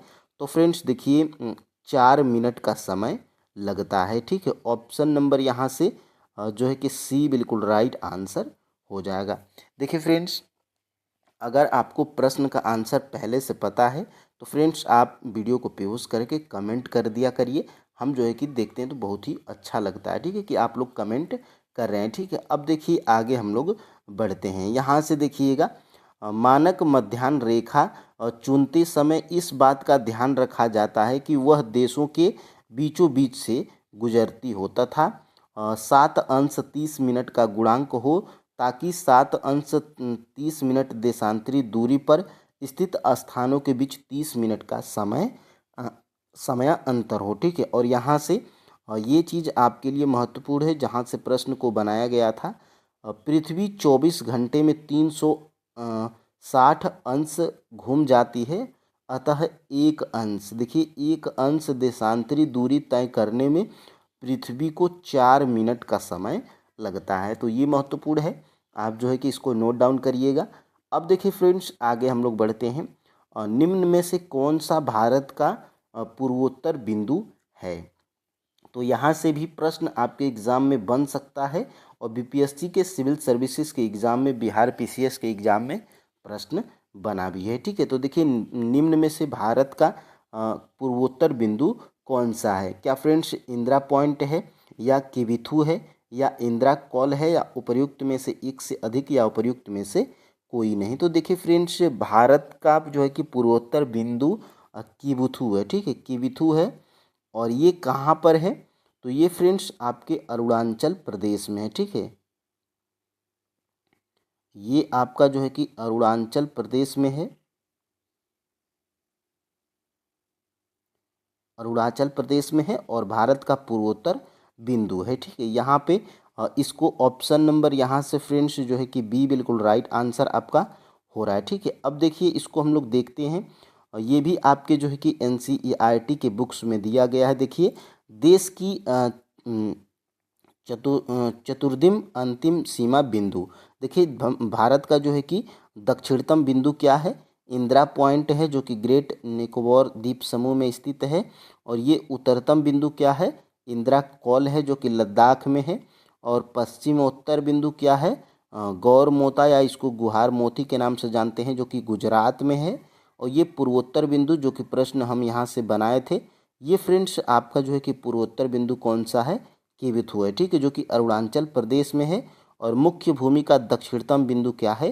कन्याकुमारी, जो कि 8 अंश 4 मिनट की उत्तरी अक्षांश, जो कि तमिलनाडु में, ठीक है। तो यहाँ से ये महत्वपूर्ण जानकारी है, जो कि फ्रेंड्स यहाँ से प्रश्न आपके एग्जाम में बन सकता है। अब हम लोग आगे बढ़ते हैं। निम्नलिखित में से कौन सा देश सार्क का सदस्य नहीं है। देखिए फ्रेंड्स, आपके एनसीईआरटी में कितने देश सार्क के सदस्य हैं उनका नाम भी दिया गया है और सार्क का जो है कि फुल फॉर्म भी दिया गया है। तो देखिए यहाँ से निम्नलिखित में से कौन सा देश सार्क का सदस्य नहीं है। ठीक है, तो इसमें फ्रेंड्स देखिए सार्क का जो है कि सदस्य, इसमें सार्क का सदस्य नहीं है। ठीक है, तो इसमें फ्रेंड्स देखिए सार्क का सदस्य, तो यहाँ से सबसे पहले हम लोग यहाँ से देख लेते हैं। ये देखिए, दक्षिण एशिया में भारत का महत्वपूर्ण स्थान है तथा भारत जो है कि सार्क, और सार्क का देखिए फुल फॉर्म क्या होता है, south Asian association for regional cooperation. देखिए, और सार्क के सदस्य देश कौन कौन से हैं, तो इसमें भारत है, पाकिस्तान है, बांग्लादेश है, श्रीलंका है, नेपाल है, भूटान है और मालदीव है और अफ़गानिस्तान है। ठीक है, तो यहाँ से फ्रेंड्स देखिए प्रश्न हमारा क्या कह रहा है, इसमें जो है कि प्रश्न में गलती क्या हुई है, निम्नलिखित में से कौन सा देश सार्क का सदस्य नहीं है, और इसमें फ्रेंड्स सभी हैं। ठीक है, तो इसको आप जो है कि कट डाउन कर सकते हैं, कट दीजिए। और यहाँ से देखिए भूटान भी सार्क का सदस्य है, मालदीव भी है और नेपाल भी है। ठीक है, तो यहाँ से फ्रेंड्स आपका जो है कि निम्नलिखित में से कौन सा देश सार्क का सदस्य है, तो उपर्युक्त जो है कि सभी सार्क देश के सदस्य हैं। उपर्युक्त में से एक से अधिक, आपका राइट आंसर क्या हो जाएगा, ऑप्शन नंबर डी हो जाएगा। ठीक है, तो यही जो है कि प्रश्न, और इसमें नहीं जो है कि गलत टाइप हो गया था। और यहाँ से देखिए भूटान, मालदीव और नेपाल। ठीक है, तो यहाँ से देखिए भूटान, मालदीव और नेपाल, तो ये टोटल 8 देश जो है कि सार्क के सदस्य हैं। ठीक है, अब देखिए फ्रेंड्स आगे हम लोग बढ़ते हैं। यहाँ से यूथांग घाटी स्थित है, तो ये सबसे पहले ही मैं बता दिया हूँ कि यूथांग घाटी जो है कि कहाँ पर स्थित है, तो ये सिक्किम में स्थित है। और सिक्किम आपका जो है कि किसी भी ऑप्शन में यहाँ पर नहीं है, तो यहाँ से जो है कि आपका राइट आंसर क्या हो जाएगा, उपर्युक्त में से कोई नहीं, ऑप्शन नंबर ई। ठीक है, ये प्रश्न हम लोग सबसे पहले ही देख चुके हैं। और यहाँ से देखिए ये प्रश्न भी मैं दिखाया था। ये प्रश्न आपके TRA 3.0 एग्जाम PRT में पूछा गया था। शांत घाटी साइलेंट वैली किस राज्य में है, तो केरल में है। सेम उसी तरह का प्रश्न, और यहाँ से प्रश्न बन सकता है आपके एग्ज़ाम में। तो देखिए यहाँ से यूथांग घाटी कहाँ पर है, तो सिक्किम राज्य में है। और शांत घाटी जिसको साइलेंट वैली बोलते हैं, ये आपके केरल राज्य में है। और यूथांग घाटी को हम लोग हॉट स्प्रिंग के नाम से भी जानते हैं। और ये जो है कि शांत घाटी कहाँ पर है, तो केरल के जो है कि पलक्कड़, जिसको पालघाट जिले में जो है कि पश्चिमी घाट की नीलगिरी पहाड़ियों पर स्थित है। कौन, साइलेंट वैली। तो यहाँ से प्रश्न आपके एग्जाम में बनेगा। और यहाँ से देखिए विश्व की सर्वोच्च चोटी माउंट एवरेस्ट पर भारत की पहली महिला बछेंद्री पाल कब जो है कि चढ़ने में सफलता प्राप्त की थी, सन बताना है। तो एग्जैक्ट फ्रेंड्स इसका जो है कि सन आपके NCERT बुक्स में दिया गया है, और ये जो है कि 1984 में। ऑप्शन नंबर फ्रेंड्स यहाँ से ये बिल्कुल राइट आंसर हो जाएगा, क्योंकि बछेंद्री पाल जो है कि विश्व की सर्वोच्च चोटी माउंट एवरेस्ट पर जो है कि 1984 में चढ़ने में सफलता प्राप्त की थी। ठीक है, तो ऑप्शन नंबर फ्रेंड्स यहाँ से जो है कि ये बिल्कुल राइट आंसर हो जाएगा। और ये आपके जो है कि NCERT बुक्स में इसका जिक्र भी किया गया है। देखिए विश्व की सर्वोच्च चोटी माउंट एवरेस्ट, जिसकी ऊंचाई कितनी है, 8,848 मीटर है। और इसी श्रेणी में स्थित है। बछेंद्री पाल भारत की पहली महिला हैं जिन्होंने वर्ष 1984 में माउंट एवरेस्ट शिखर पर चढ़ने में सफलता प्राप्त की थी। तो ये एग्जैक्ट डेट यहाँ पे आपको जो है कि पूछा गया था प्रश्न में। और यहाँ से देखिएगा 7 नंबर का प्रश्न हमारा जो है कि क्या कह रहा है, नर्मदा नदी के उत्तर में प्रायद्वीपीय पठार का वह भाग है जो कि मालवा के पठार के अधिकतर भागों पर फैला है, किस नाम से जाना जाता है। देखिए फ्रेंड्स ये एग्जैक्ट लाइन आपके NCERT बुक से उठाई गई है। और ये देखिए नर्मदा नदी के उत्तर में प्रायद्वीपीय पठार का वह भाग है जो कि मालवा के पठार के अधिकतर भागों पर फैला है, वो उसे क्या बोलते हैं या किस नाम से जाना जाता है। तो फ्रेंड्स ये देखिए मध्य उच्च भूमि के नाम से जाना जाता है। ऑप्शन नंबर यहाँ से फ्रेंड्स बी बिल्कुल राइट आंसर हो जाएगा। ठीक है, इसको मध्य उच्च भूमि के नाम से जानते हैं। और यहाँ से देखिए, ये देखिए सबसे पहले यहाँ से देखिए, नर्मदा नदी के उत्तर में प्रायद्वीपीय पठार का वह भाग है जो कि मालवा के पठार के अधिकतर भागों पर फैला है, जिसे मध्य उच्च भूमि के नाम से जाना जाता है। ठीक है, तो यहाँ से प्रश्न आपके एग्ज़ाम में बन सकता है। और यहाँ से फ्रेंड्स हम लोग देखिए आगे बढ़ते हैं, और सबसे पहले यहाँ से एक प्रश्न आपको दिखाने का मैं प्रयास करूँगा। देखिए 68वीं बीपीएससी प्री, यानी कि अभी हाल ही में बीपीएससी बिहार पीसीएस के एग्ज़ाम में ये प्रश्न पूछा गया था 2023 में। ठीक है, और देखिए यहाँ से कोपेन की वर्गीकरण योजना के अनुसार उत्तर प्रदेश और बिहार किस प्रकार के जलवायु प्रदेश में आते हैं। ऑप्शन नंबर यहाँ से बी बिल्कुल राइट आंसर है, CWG। सबसे पहले मैं ये प्रश्न यहाँ पे क्यों दिखा रहा हूँ, नीचे आपको जो है कि पता चल जाएगा। ठीक है, तो यहाँ से देखिएगा, ये मैं फ्रेंड्स प्रश्न देखिए आपको क्यों दिखाया हूँ, अभी आपको नीचे पता चलेगा। क्योंकि फ्रेंड्स देखिए 68वीं बीपीएससी प्री और 69वीं बीपीएससी प्री जो बिहार पीसीएस का एग्ज़ाम हुआ था, उसमें से डायरेक्टली प्रश्न आपके टीआरई के एग्ज़ाम में पूछे गए हैं। तो इसीलिए मैं यहाँ पे इसको बताने का आपको प्रयास कर रहा हूँ। देखिए ये जो है कि प्रश्न आपके 68वीं बीपीएससी प्री 2023 में पूछा गया था। अभी मैं इसको बताऊँगा नीचे। देखिए यहाँ से अब जो है कि 8 नंबर के प्रश्न का आंसर आप हमें बताइए। ठीक है, देखिए कोपेन की वर्गीकरण योजना के अनुसार तमिलनाडु का कोरोमंडल तट किस प्रकार की जलवायु प्रदेश में आता है। ये प्रश्न यहाँ से मैं इसलिए बनाया हूँ क्योंकि यहाँ से प्रश्न बीपीएससी अपने बिहार पीसीएस के एग्ज़ाम में पूछी है। ठीक है, तो 8 नंबर का फ्रेंड्स सबसे पहले मैं आपको आंसर बता दूँ, ऑप्शन नंबर सी एस। देखिए कोपेन की वर्गीकरण योजना के अनुसार तमिलनाडु का कोरोमंडल तट जो है कि एस जो है कि जलवायु प्रदेश में आते हैं। एस होता क्या है, देखिए अभी आपको नीचे पता चलेगा। यहाँ से ऑप्शन नंबर जो है कि सी बिल्कुल राइट आंसर हो जाएगा।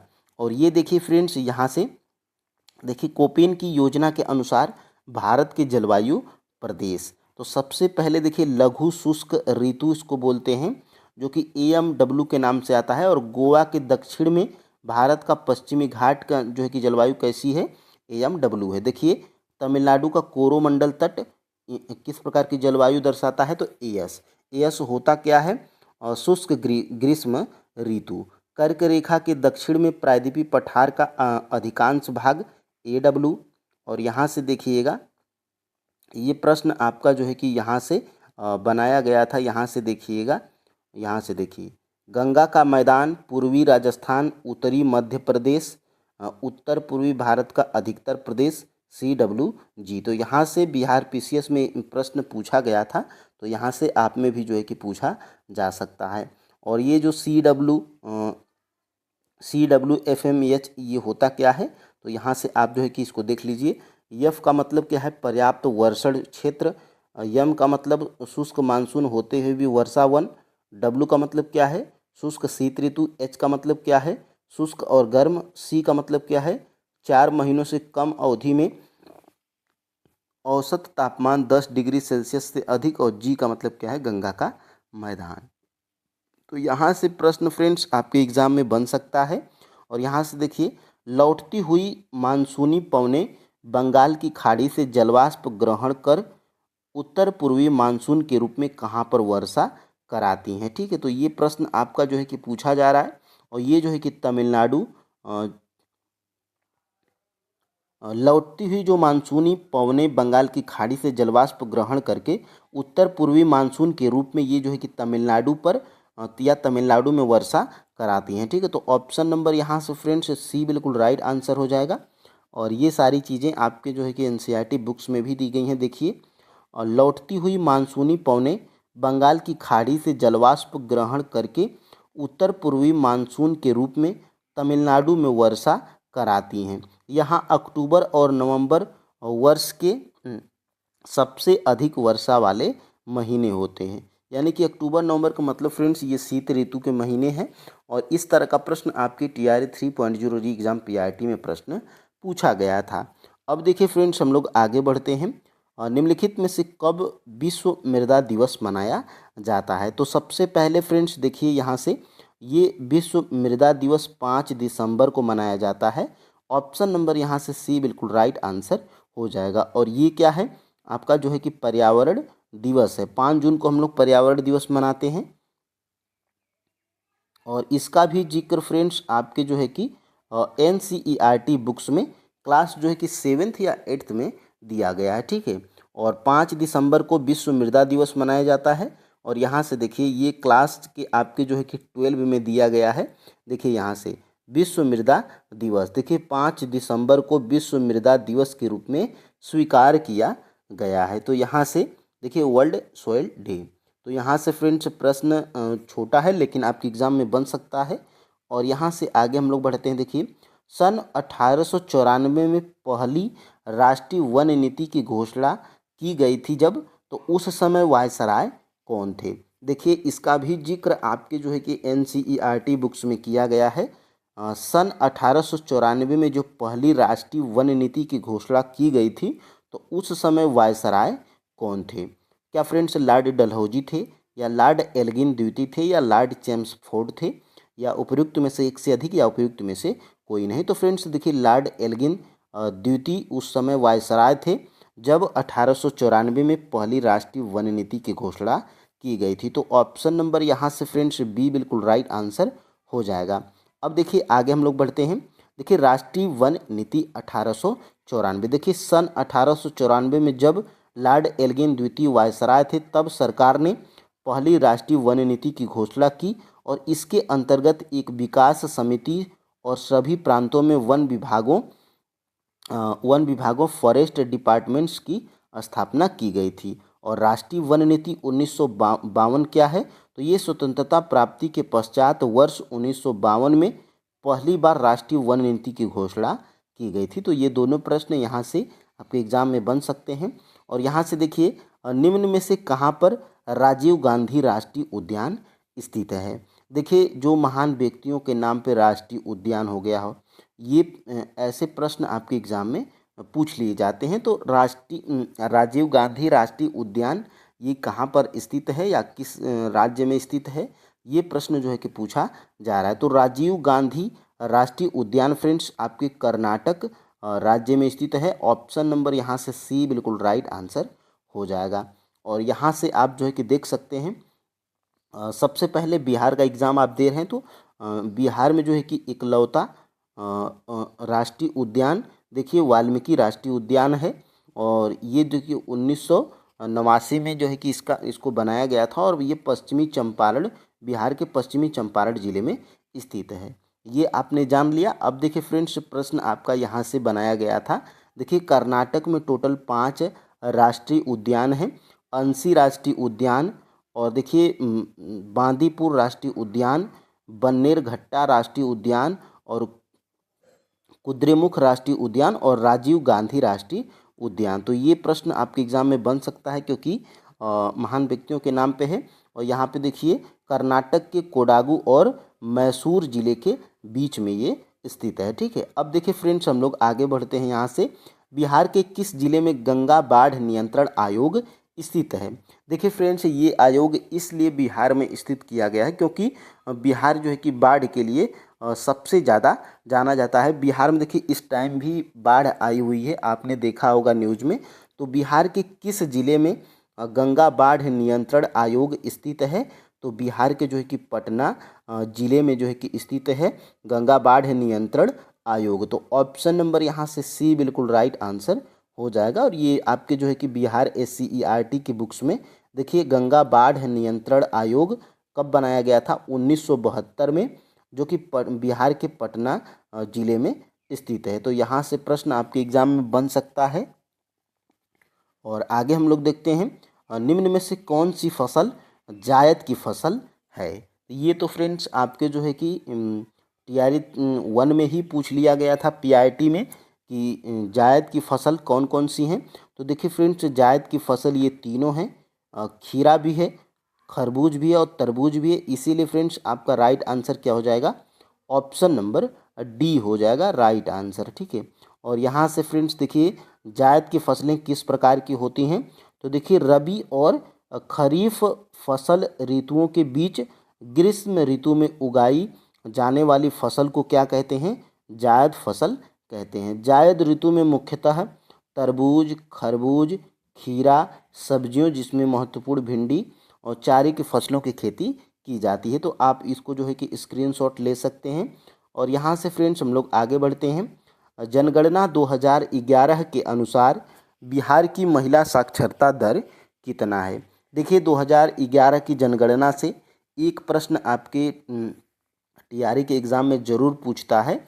और ये देखिए जनगणना 2011 के अनुसार बिहार की महिला साक्षरता दर कितना है। तो देखिए फ्रेंड्स आप जो है कि अगर टीआरई 4 पॉइंट का एग्ज़ाम देने के लिए तैयार हो रहे हैं तो आपको 2011 की जनगणना के अनुसार बिहार के जितने भी डाटा हैं उसको जानना आपको ज़रूरी है। और ख़ास तौर से साक्षरता दर आपको जानना ज़रूरी है, महिला और पुरुष दोनों का, और टोटल भी आपको जानना है। ठीक है, तो जनगणना 2011 के अनुसार बिहार की महिला साक्षरता दर कितना है। ऑप्शन नंबर ए 51 पॉइंट जो है कि 50 है। ये क्या है, महिला साक्षरता दर है 2011 की जनगणना के अनुसार। ठीक है, और देखिए पुरुष की क्या है, तो पुरुष की फ्रेंड्स देखिए 71 जो है कि 0.20। ठीक है, तो ये क्या है, ये पुरुष की साक्षरता दर है जनगणना 2011 के अनुसार बिहार की। और ये क्या है, तो कुल साक्षरता दर है जनगणना 2011 के अनुसार। ठीक है, तो ये आपको जो है कि जानना ज़रूरी था। और आप जो है कि यहाँ से देख भी सकते हैं। देखिए यहाँ पे दिया गया है बिहार SCERT की बुक्स में, यहाँ पे डाटा हमने देखिए यहाँ से दिया गया है। देखिए जनगणना 2011 है। देखिए यहाँ पे आपका बिहार राज्य है और बिहार के देखिए जनसंख्या घनत्व तो कितना है, 1106 है। लिंगानुपात कितना है बिहार का, 918 है। और पुरुष साक्षरता दर कितना है, 71.20। और महिला साक्षरता दर कितना है, 51.50। और कुल साक्षरता दर कितना है जनगणना 2011 के अनुसार, 61.80 है। ठीक है, तो ये आप जो है कि स्क्रीनशॉट ले सकते हैं। पिछले फ्रेंड्स आप जो है कि 15 प्रैक्टिस सेट को नहीं देखे हैं तो प्लेलिस्ट बनाई गई है, वहाँ से फ्रेंड्स आप जो है कि जाकर देख सकते हैं। चलिए फ्रेंड्स आज की प्रैक्टिस को हम लोग जो है कि स्टार्ट करते हैं। देखिए पहला प्रश्न हमारा क्या है। देखिए टीआरई 1, टीआरई 2 और टीआरई 3 में फ्रेंड्स आपके NCERT और SCERT बुक से ही प्रश्न जो है कि पूछे गए हैं। ठीक है, यहाँ पर देखिए पहला प्रश्न, सरदार सरोवर बांध किस राज्य में और किस नदी पर बनाया गया है। यानी कि ये जो फ्रेंड्स सरदार सरोवर बांध है ये किस नदी पर और किस राज्य में बनाया गया है, ये जो है कि प्रश्न आपका पूछा जा रहा है। क्या कोलकाता में हुगली नदी पर, या बिहार में गंडक नदी पर, या गुजरात में नर्मदा नदी पर, या उपर्युक्त में से एक से अधिक, या उपर्युक्त में से कोई नहीं। तो फ्रेंड्स ये जो सरदार सरोवर बांध है ये आपकी जो है कि गुजरात राज्य में नर्मदा नदी पर ये बनाया गया है। ऑप्शन नंबर फ्रेंड्स यहाँ से जो है कि सी बिल्कुल राइट आंसर हो जाएगा। ठीक है, यहाँ पर फ्रेंड्स अब हम लोग देख लेते हैं ये आपके NCERT और SCERT बुक में कहाँ पर दिया गया है। तो देखिए ये आपकी NCERT बुक से प्रश्न बनाया गया है। देखिए यहाँ पर क्या आप जानते हैं, देखिए सरदार सरोवर बांध गुजरात में नर्मदा नदी पर बनाया गया है। यह भारत की एक बड़ी जल संसाधन परियोजना है जिसमें 4 राज्य शामिल हैं। वो राज्य कौन कौन से हैं, महाराष्ट्र है, मध्य प्रदेश, गुजरात और राजस्थान है। ठीक है, तो ये जो है कि सरदार सरोवर ये जो परियोजना है ये जो है कि आपकी ये गुजरात राज्य में स्थित है, गुजरात में नर्मदा नदी पर बनाया गया है। ठीक है, अब फ्रेंड्स हम लोग आगे बढ़ते हैं। यहाँ से दूसरा प्रश्न हम लोग देखेंगे, निम्न में से किसने गर्व से बांधों को आधुनिक भारत का मंदिर कहा करते थे। यानी कि ये ऑप्शंस में दिए गए हैं, गांधी जी, जवाहरलाल नेहरू, सरदार वल्लभ भाई पटेल, या उपर्युक्त में से एक से अधिक, या उपर्युक्त में से कोई नहीं। यानी कि इनमें से वो कौन थे जो गर्व से जो है कि बांधों को आधुनिक भारत के मंदिर कहा करते थे। ठीक है, तो यहाँ पर फ्रेंड्स देखिए जवाहरलाल नेहरू क्या बांधों को क्या कहा करते थे, तो आधुनिक भारत के मंदिर कहा करते थे। ठीक है, ऑप्शन नंबर फ्रेंड्स यहाँ से बी बिल्कुल राइट आंसर हो जाएगा।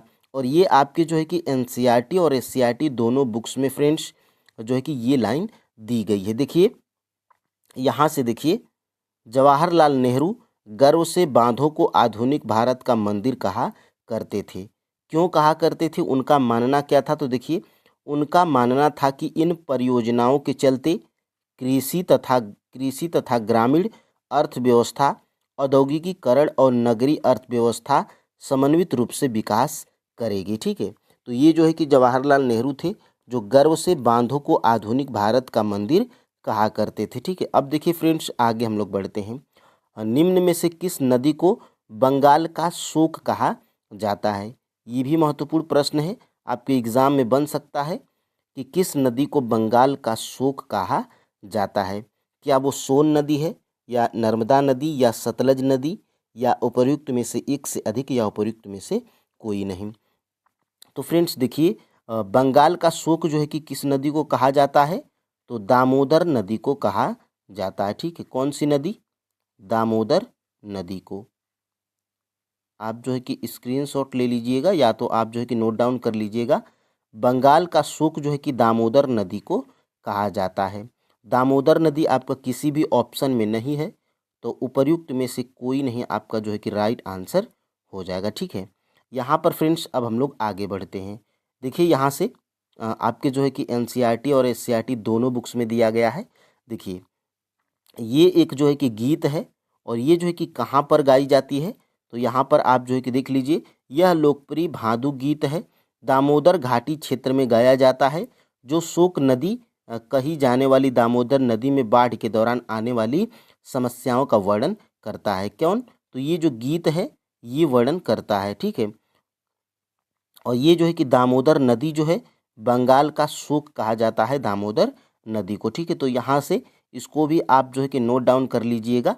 और देखिए यहाँ से अगले प्रश्न की तरफ हम लोग बढ़ते हैं। देखिए निम्न में से कौन सी फसल जायद की फसल नहीं है, यानी कि इनमें से कौन सी ऐसी फसल है जो जायद की फसल नहीं है। ठीक है, और तरबूज, सरसों, या खरबूज, या उपर्युक्त में से एक से अधिक, या उपर्युक्त में से कोई नहीं। तो फ्रेंड्स देखिए ये जो सरसों है ये आपकी जायद की फसल नहीं है। तो सरसों कौन सी फसल है, तो सरसों फ्रेंड्स आपकी जो है कि रबी की फसल है, इसको आप याद रखिएगा। और ये जो आपका देखिए ये तरबूज और खरबूज ये क्या हैं, ये आपकी जायद की फसलें हैं। ठीक है, तो यहाँ पर फ्रेंड्स आपका ऑप्शन नंबर कौन सा राइट आंसर हो जाएगा, ऑप्शन नंबर बी बिल्कुल राइट आंसर यहाँ पे हो जाएगा। और फ्रेंड्स इसी तरह के प्रश्न आपके बिहार शिक्षक भर्ती, चाहे वो पीआरटी हो, चाहे वो 6 to 8 हो, ऐसे ही प्रश्न बिल्कुल पूछे जाते हैं। ठीक है, और यहाँ से देखिए रबी और खरीफ फसल, देखिए यहाँ से रबी और खरीफ फसल ऋतुओं के बीच ग्रीष्म ऋतु में बोई जाने वाली फसल को जायद की फसल कहा जाता है। और जायद ऋतु में मुख्यतः क्या क्या बोया जाता है, तरबूज, खरबूज और खीरे, और सब्जियों और चारे की फसलों की खेती की जाती है। ठीक है, तो यहाँ से, और ये प्रश्न आपके जो है कि टीआरई 1 में पूछा भी गया था पीआरटी में। ठीक है, तो यहाँ से यहीं से फ्रेंड्स प्रश्न आपके एग्जाम में बनते हैं। अब यहाँ से फ्रेंड्स हम लोग आगे बढ़ते हैं, देख लेते हैं अगले प्रश्न को। निम्नलिखित में से कौन सा उस कृषि प्रणाली को दर्शाता है जिसमें एक ही फसल लंबे चौड़े क्षेत्र में उगाई जाती है।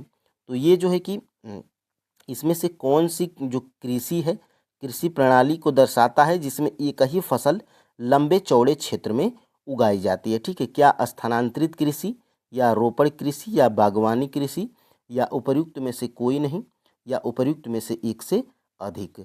ठीक है, तो यहाँ से फ्रेंड्स देखिएगा ये जो रोपड़ कृषि है इसकी यही विशेषता है। इसकी क्या विशेषता है, तो फ्रेंड्स इसकी यही विशेषता है कि ये जो कृषि है जिसमें एक ही फसल लंबे चौड़े क्षेत्र में उगाई जाती है। ऑप्शन नंबर फ्रेंड्स यहाँ से बी बिल्कुल राइट आंसर हो जाएगा।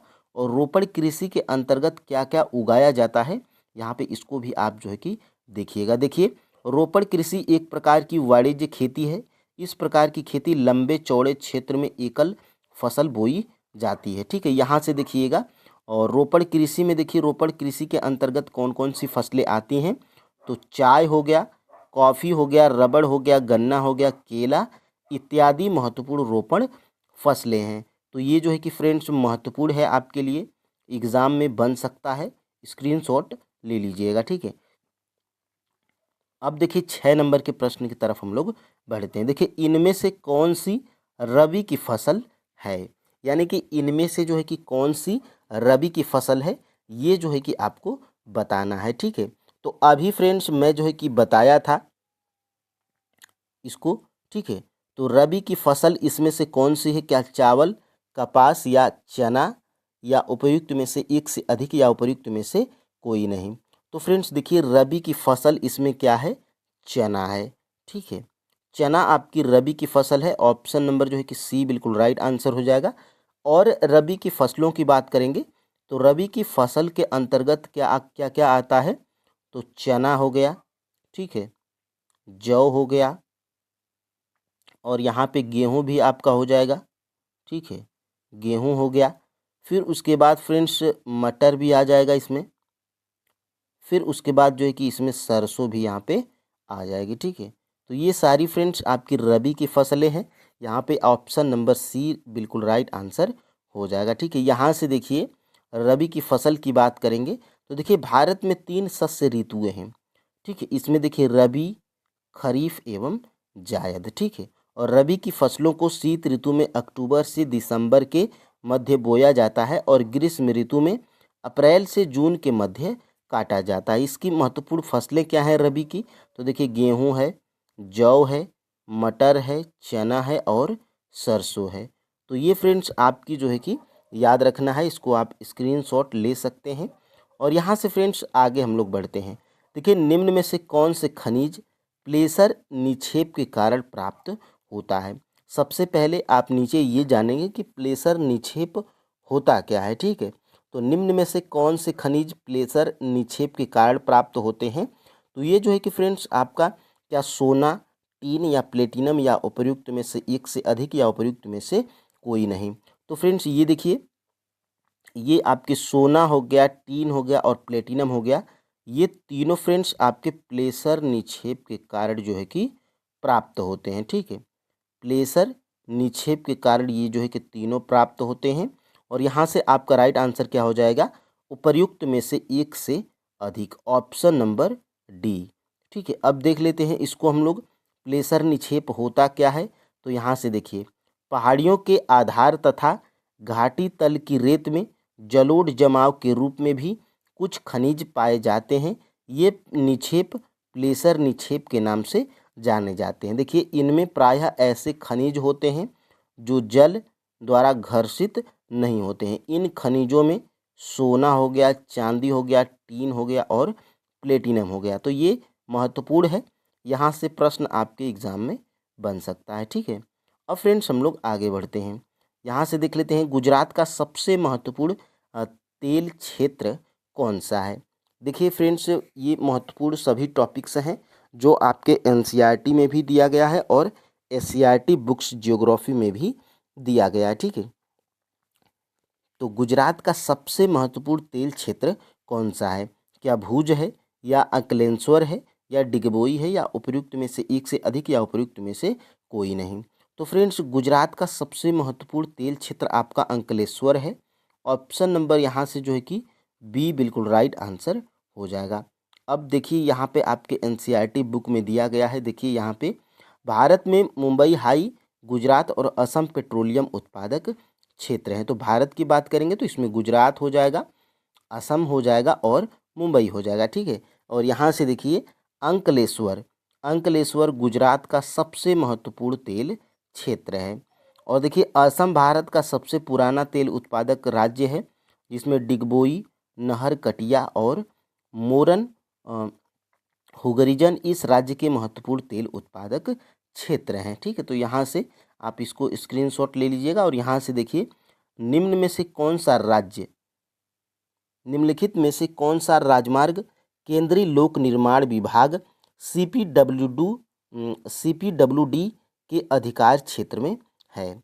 ठीक है, तो निम्न में से कौन सा राजमार्ग केंद्रीय लोक निर्माण विभाग सीपीडब्ल्यूडी के अधिकार क्षेत्र में आता है? ठीक है, क्या राज्य राजमार्ग की सड़कें सीपीडब्ल्यूडी के अधिकार क्षेत्र में हैं, या स्वर्णिम चतुर्भुज महाराजमार्ग, या राष्ट्रीय राजमार्ग? ठीक है, तो यहाँ पर फ्रेंड्स देखिए, ये जो है कि आपका राइट आंसर क्या है, राष्ट्रीय राजमार्ग।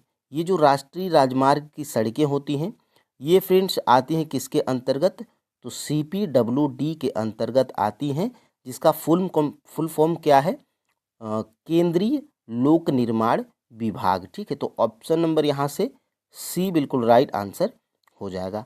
अब फ्रेंड्स आगे हम लोग बढ़ते हैं, इसको देख लेते हैं। देखिए, राष्ट्रीय राजमार्ग, जिसको नेशनल हाईवे के नाम से जाना जाता है। देखिए, राष्ट्रीय राजमार्ग देश के दूरस्थ भागों को जोड़ते हैं। ये प्राथमिक सड़क तंत्र है, जिसका निर्माण रख रखाव केंद्रीय लोक निर्माण विभाग सीपीडब्ल्यूडी के अधिकार क्षेत्र में है।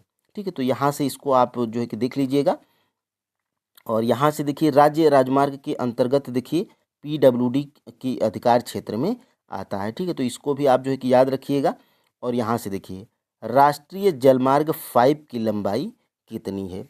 देखिए, टोटल आपके 5 जो है कि राष्ट्रीय जलमार्ग हैं, और इसमें से जो 5वां है राष्ट्रीय जलमार्ग 5 की लंबाई कितनी है? ठीक है, 588 किमी, या 1078 किमी, या 205 किमी, या उपर्युक्त में से एक से अधिक, या उपर्युक्त में से कोई नहीं। तो राष्ट्रीय जलमार्ग 5 की लंबाई फ्रेंड्स आपकी कितनी है? 588 किलोमीटर है। ऑप्शन नंबर यहाँ से फ्रेंड्स ए बिल्कुल राइट आंसर हो जाएगा।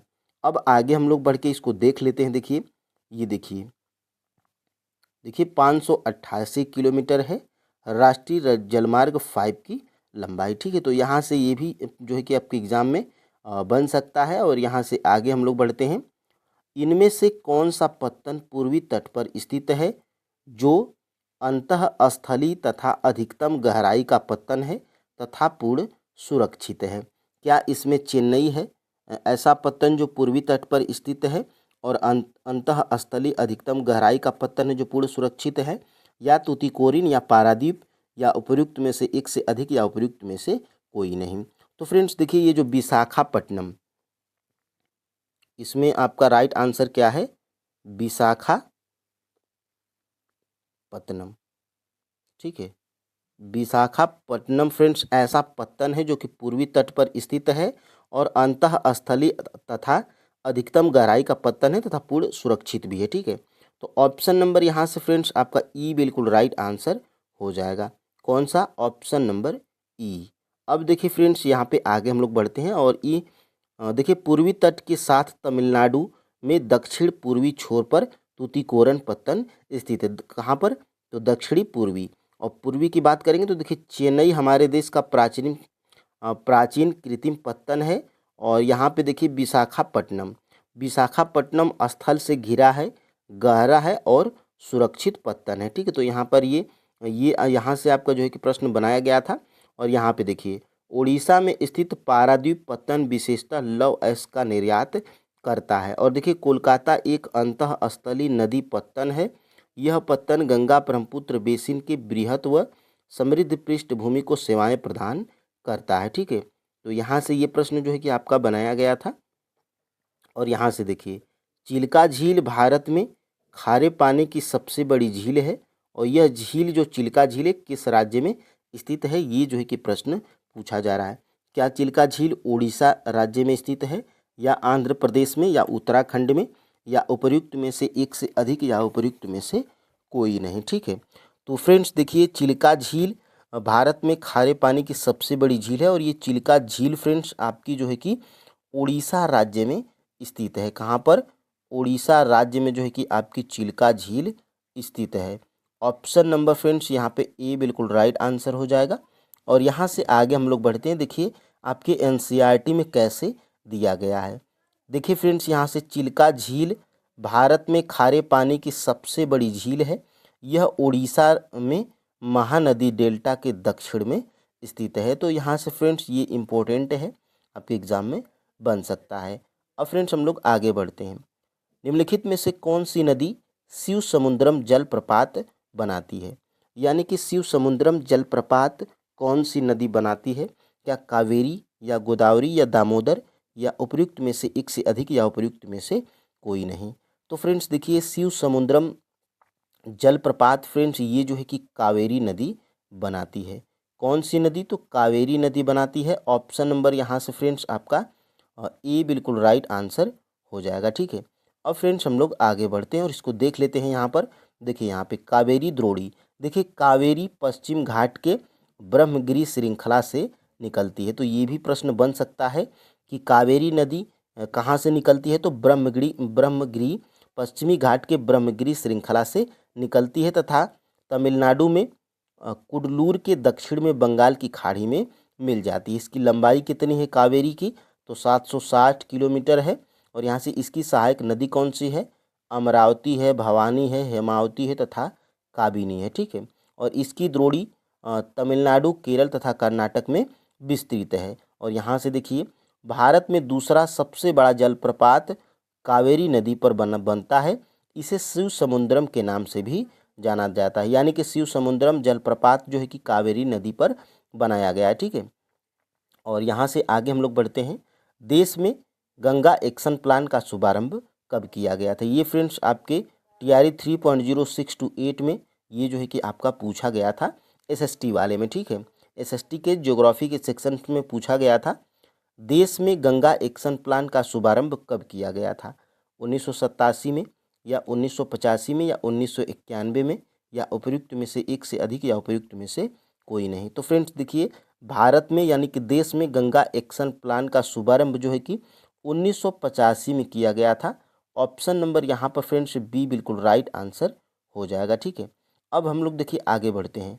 यहाँ से इसको देख लेते हैं। देखिए, राष्ट्रीय नदी संरक्षण योजना NRPC, और यहाँ से देखिए देश में नदी सफाई कार्यक्रम का शुभारंभ 1985 में गंगा एक्शन प्लान के साथ आरंभ हुआ था। ठीक है, तो यहाँ से ये जो है कि आपका प्रश्न बन सकता है। और बात करेंगे अंतर्राष्ट्रीय तौर पे, देखिए 1995 में राष्ट्रीय नदी संरक्षण योजना NRPC के तहत अन्य नदियों को जोड़ने के लिए गंगा कार्य योजना का विस्तार किया गया था। तो ये जो है कि देश में बात करेंगे तो 1985, और जो है कि राष्ट्रीय नदी संरक्षण योजना की बात करेंगे तो 1995। ठीक है, अब फ्रेंड्स हम लोग आगे बढ़ते हैं।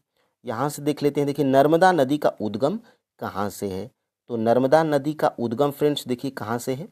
तो क्या सतपुड़ा से है या ब्रह्मगिरी से है या पश्चिम घाट के ढाल से है या उपयुक्त में से एक से अधिक या उपयुक्त में से कोई नहीं? तो नर्मदा नदी का उद्गम फ्रेंड्स कहाँ से है? तो अमरकंटक की पहाड़ियों से। ठीक है, अमरकंटक की पहाड़ी से है। ठीक है, अमरकंटक से जो है कि नर्मदा नदी का उद्गम होता है। यहाँ पे देखिए, अमरकंटक आपका किसी भी ऑप्शन में नहीं है, तो उपर्युक्त में से कोई नहीं आपका जो है कि राइट आंसर हो जाएगा ऑप्शन नंबर ई। अब देख लेते हैं इसको कहाँ पर दिया गया है। तो यहाँ पर देखिए, नर्मदा नदी, देखिए नर्मदा नदी का उद्गम मध्य प्रदेश में अमरकंटक पहाड़ी के निकट से है। ठीक है, यह पश्चिमी की ओर एक भ्रंश घाटी में बहती है। समुद्र तक पहुँचने के क्रम में यह नदी बहुत से दर्शनीय स्थलों का निर्माण करती है। देखिए, जबलपुर के निकट संगमरमर के शैलों में यह नदी गहरे गार्ज से बहती है तथा जहाँ पर यह नदी तीव्र ढाल से गिरती है वहाँ धुआंधार जलप्रपात का निर्माण होता है। तो ये भी प्रश्न बन सकता है कि धुआंधार जलप्रपात का निर्माण कौन सी नदी के कारण होता है? तो नर्मदा नदी के कारण होता है। ठीक है, और निम्नलिखित में से कौन सी भारत की सबसे लंबी नहर कहलाती है? ठीक है, ये जो है कि प्रश्न आपका NCERT और SCERT बुक्स में दोनों में दिया गया है। और फ्रेंड्स ये जो है कि आपके TRE 3.0 री एग्ज़ाम PRT में ये जो है कि प्रश्न भी पूछा गया था। ठीक है, तो यहाँ पर देखिए, निम्नलिखित में से कौन सी भारत की सबसे लंबी नहर कहलाती है? क्या सेतु समुद्रम जल यात्रा नहर या शारदा नहर या इंदिरा गांधी नहर या उपर्युक्त में से एक से अधिक या उपर्युक्त में से कोई नहीं? तो यहाँ पर फ्रेंड्स देखिए, इंदिरा गांधी नहर जो है कि भारत की सबसे लंबी नहर है। यहाँ पर ऑप्शन नंबर आपका फ्रेंड्स सी बिल्कुल राइट आंसर हो जाएगा। अब देखिए फ्रेंड्स, आपके जो है कि ये प्रश्न मैं दिखा दूं यहाँ पर। देखिए ये TRE 3.0 री एग्ज़ाम PRT में ये प्रश्न जो है कि आपका पूछ लिया गया था। देखिए, निम्नलिखित में से कौन सी भारत की सबसे लंबी नहर कहलाती है? Option number C friends, Indira Gandhi. ठीक है, तो बिल्कुल फ्रेंड्स, हम लोग जो है कि सही वे में अपनी प्रैक्टिस सेट कर रहे हैं। TRE 1 हो, TRE 2 हो या TRE 3 हो, सभी में जो है कि प्रश्न आपके NCERT और SCERT बुक्स से जो है कि डायरेक्टली पूछे गए हैं। यहाँ पर देखिए इंदिरा गांधी, जो कि इंदिरा गांधी नहर कहाँ पर है? राजस्थान में है। ये भी आपको जो है कि पता होना चाहिए। ठीक है, देखिए इस परियोजना द्वारा रावी और ब्यास नदियों का जल सतलज नदी में लाया गया है। ब्यास नदी पर पौंग नामक बांध जो है कि बनाया गया है। ठीक है, और यहाँ पर देखिएगा, इसका मुख्य उद्देश्य नए क्षेत्रों को सिंचित करके कृषि योग्य बनाना। और देखिए इसके द्वारा उत्तर पश्चिमी राजस्थान के श्रीगंगानगर, बीकानेर और जैसलमेर जिलों में सिंचाई की जा सकती है। ठीक है, यह भारत की सबसे लंबी नहर है। ठीक है, देखिए फ्रेंड्स, आप जो है कि बोलते हैं कि कुछ जो है कि नया प्रश्न लाइए, कुछ हार्ड प्रश्न लाइए। देखिए फ्रेंड्स, आसान ही प्रश्न आपके जो है कि BPSC TRE में बेसिक प्रश्न पूछते हैं। बस आपको जो है कि सिलेबस आपका कवर होना चाहिए। ठीक है, देखिए आसान प्रश्न है, अगर आपको नहीं आ रहा है तो वो आपके लिए हार्ड है। ठीक है, तो यहाँ पर देखिए ये प्रश्न पूछा गया था, भारत की सबसे लंबी नहर कौन सी है? इंदिरा गांधी नहर। देखिए मैं यहाँ पे बुक्स में, NCERT बुक्स में लिखा भी हूँ, TRE 3.0 PRT PYQs। ठीक है, तो यहाँ से फ्रेंड्स आप जो है कि इसको देख सकते हैं। और यहाँ से, इसमें हम लोग यहाँ से दूसरे प्रश्न की तरफ अगर जाएंगे तो देखिए, पृथ्वी की सतह पर वह स्थान जो भूकंपीय तरंगों को सबसे पहले रिकॉर्ड करता है वो क्या कहलाता है? यानी कि सबसे पहले फ्रेंड्स देखिए, पृथ्वी की वो कौन सी सतह है जब भूकंप आता है तो सबसे पहले वो सतह जो है कि रिकॉर्ड करती है या बता देती है कि जो है कि भूकंप तरंगे आई हुई हैं। ठीक है, क्या वो केंद्र है या अधिकेंद्र या सिस्मोसाइट या उपर्युक्त में से एक से अधिक या उपर्युक्त में से कोई नहीं? तो देखिए फ्रेंड्स, पृथ्वी की वो सतह अधिकेंद्र है जो सबसे पहले रिकॉर्ड कर लेती है कि भूकंपी तरंगों को सबसे पहले रिकॉर्ड करती है कि भूकंपी तरंगे आई हुई हैं। ठीक है, तो इसको हम लोग अधिकेंद्र बोलते हैं। ऑप्शन नंबर फ्रेंड्स बी बिल्कुल राइट आंसर हो जाएगा। ये प्रश्न आपको लग रहा होगा कि ये कोई बेहतरीन प्रश्न नहीं है, लेकिन फ्रेंड्स देखिए सबसे पहले ये प्रश्न कहाँ पर पूछा गया है। ठीक है, देखिए UPRO ARO प्री 2017 में ये जो है कि प्रश्न पूछा गया है। ठीक है, तो देखिए UPSC हो, BPSC हो या UPRO ARO, इन सभी में फ्रेंड्स प्रश्न जो है कि आपके NCERT बुक्स से पूछे गए हैं, चाहे वो 6 से लेकर जो है कि 12 तक की NCERT। ठीक है, तो आपको जो है कि केवल 6 से लेकर 10 तक ही NCERT कवर करनी है आपके TRE के एग्ज़ाम के लिए। देखिए, पृथ्वी की सतह पर वह स्थान जो भूकंपी तरंगों को सबसे पहले रिकॉर्ड करता है कहलाता है। आपको फ्रेंड्स केवल 15 प्रश्न मिलते हैं जो कि बेहतरीन प्रश्न होते हैं, आपके जो है कि NCERT और SCERT आधारित होते हैं, बिल्कुल आपके BPSC TRE 4.0 के मद्देनज़र रखते हुए। ठीक है, और हम लोग उसी वे में प्रैक्टिस सेट करते हैं जिस वे में आपके TRE 1 में प्रश्न पूछे गए, TRE 2 में प्रश्न पूछे गए और TRE 3.0 में प्रश्न पूछे गए हैं। ठीक है, तो यहाँ पर फ्रेंड्स देखिए अधिकेंद्र है ऑप्शन नंबर बी। ठीक है, और अब आपको जो है कि 2 क्लास डेली मिलती है। पहली वाली क्लास में आपको जो है कि 15 प्रश्न NCERT और SCERT आधारित हिस्ट्री मिलती है। फिर उसके बाद उसी क्लास में 15 प्रश्न आपको जियोग्राफी के मिलते हैं, और फिर उसके बाद उसी क्लास में आपको 15 प्रश्न जो है कि हिस्ट्री के मिलते हैं। ठीक है, हिस्ट्री, जियोग्राफी और साइंस। तो टोटल आपको पहली क्लास में 45 प्रश्न मिलते हैं, और दूसरी क्लास में हम लोग सब्जेक्ट वाइज करते हैं, उसमें आपको 15 प्रश्न मिलते हैं। ठीक है, अब देखिए फ्रेंड्स आगे हम लोग बढ़ते हैं यहाँ से, निम्नलिखित में से कौन एक सही सुमेलित नहीं है? ठीक है, देखिए आपको जो है कि पता है ये प्रेयरीज, पंपास, स्टेपीज, ये जो है कि घास के मैदान हैं। ठीक है, तो ये प्रेयरीज नामक घास का मैदान उत्तरी अमेरिका में पाया जाता है। क्या ये सही है? तो फ्रेंड्स बिल्कुल, ये जो है कि ये आपका सुमेलित है, क्योंकि प्रेयरी जो घास के मैदान है वो उत्तरी अमेरिका में पाए जाते हैं, और ये पंपास जो है, ये जो है कि नामक घास, पंपास नामक घास दक्षिणी अमेरिका में पाए जाते हैं, ये भी बिल्कुल सही है। और ये स्टेपीज, स्टेपीज यहाँ पे ऑस्ट्रेलिया दिया गया है, लेकिन फ्रेंड्स ये जो है कि स्टेपीज नामक जो है कि घास के मैदान कहाँ पर पाए जाते हैं, यूरोप में पाए जाते हैं। ठीक है, तो यूरोप आपका जो है कि ये गलत सुमेलित है, और यही जो है कि आपका राइट आंसर है ऑप्शन नंबर सी। ठीक है, तो इस प्रकार के भी प्रश्न आपके एग्जाम में बन सकते हैं। और देखिए यहाँ पर ये प्रश्न कहाँ पर, यूपीपीसीएस मेंस में। देखिए फ्रेंड्स, आईएसपीसीएस बड़े लेवल के एग्ज़ाम होते हैं, और उसमें अगर ये प्रश्न पूछा जा रहा है, इसलिए पूछा जा रहा है क्योंकि ये देखिए जो बड़े बड़े एग्ज़ाम्स होते हैं, बीपीएससी, यूपीएससी, आरओ, एआरओ, ये फ्रेंड्स आपके जो है कि एनसीईआरटी से बाहर नहीं जाते हैं। ठीक है, देखिए प्रेरीज घास के मैदान उत्तरी अमेरिका, पंपास जो है कि दक्षिणी अमेरिका, और स्टेपीज जो है कि आपका यूरोप में। तो इसमें जो है कि आपका जो है कि सही दे दिया गया है। ठीक है, तो यहाँ पर स्टेपीज यूरोप में है, और यहाँ पर देखिए ये वेल्ड, तो वेल्ड नामक घास के मैदान कहाँ पर पाए जाते हैं, तो वेल्ड नामक घास के मैदान फ्रेंड्स आपके दक्षिणी अमेरिका में पाए जाते हैं, और यहाँ पे ऑस्ट्रेलिया दे दिया गया है। तो यहाँ पर फ्रेंड्स ये जो है कि आपका गलत है, और इसीलिए यहाँ पर सुमेलित नहीं है। तो ऑप्शन नंबर डी जो है कि बिल्कुल राइट आंसर यहाँ पे हो जाएगा। ठीक है, तो यहाँ से फ्रेंड्स देखिए आगे बढ़ते हैं। निम्नलिखित में से कौन उष्णकटिबंधीय घास के मैदान हैं, यानी कि यहाँ पर इन ऑप्शंस में से टैगा हो गया, सवाना हो गया, पंपास हो गया, इनमें से आपको फ्रेंड्स बताना है कि इनमें से जो है कि उष्णकटिबंधीय घास के मैदान कौन से हैं। क्या वो टैगा है, या सवाना है, या पंपास है, या उपर्युक्त में से एक से अधिक, या उपर्युक्त में से कोई नहीं। तो फ्रेंड्स उष्णकटिबंधीय घास के मैदान यहाँ पे क्या है, सवाना है। ठीक है, सवाना है। ऑप्शन नंबर यहाँ पर फ्रेंड्स बी बिल्कुल राइट आंसर हो जाएगा। ठीक है, और आगे हम लोग बढ़ते हैं, यहाँ पे देख लेते हैं। देखिए ये जो है कि कहाँ पर पूछा गया है, तो बीपीएससी असिस्टेंट के एग्ज़ाम में 2019 में ये प्रश्न पूछा गया है, क्योंकि ये चीज़ें आपके जो है कि एनसीईआरटी, एससीईआरटी दोनों में दी गई हैं। देखिए निम्नलिखित में से कौन उष्णकटिबंधीय घास के मैदान है, ऑप्शन नंबर बी सवाना। ठीक है, तो यहाँ पर इसको आप जो है कि याद रखिएगा। और यहाँ से फ्रेंड्स हम लोग आगे बढ़ते हैं। सौर मंडल का सबसे चमकदार ग्रह कौन सा है।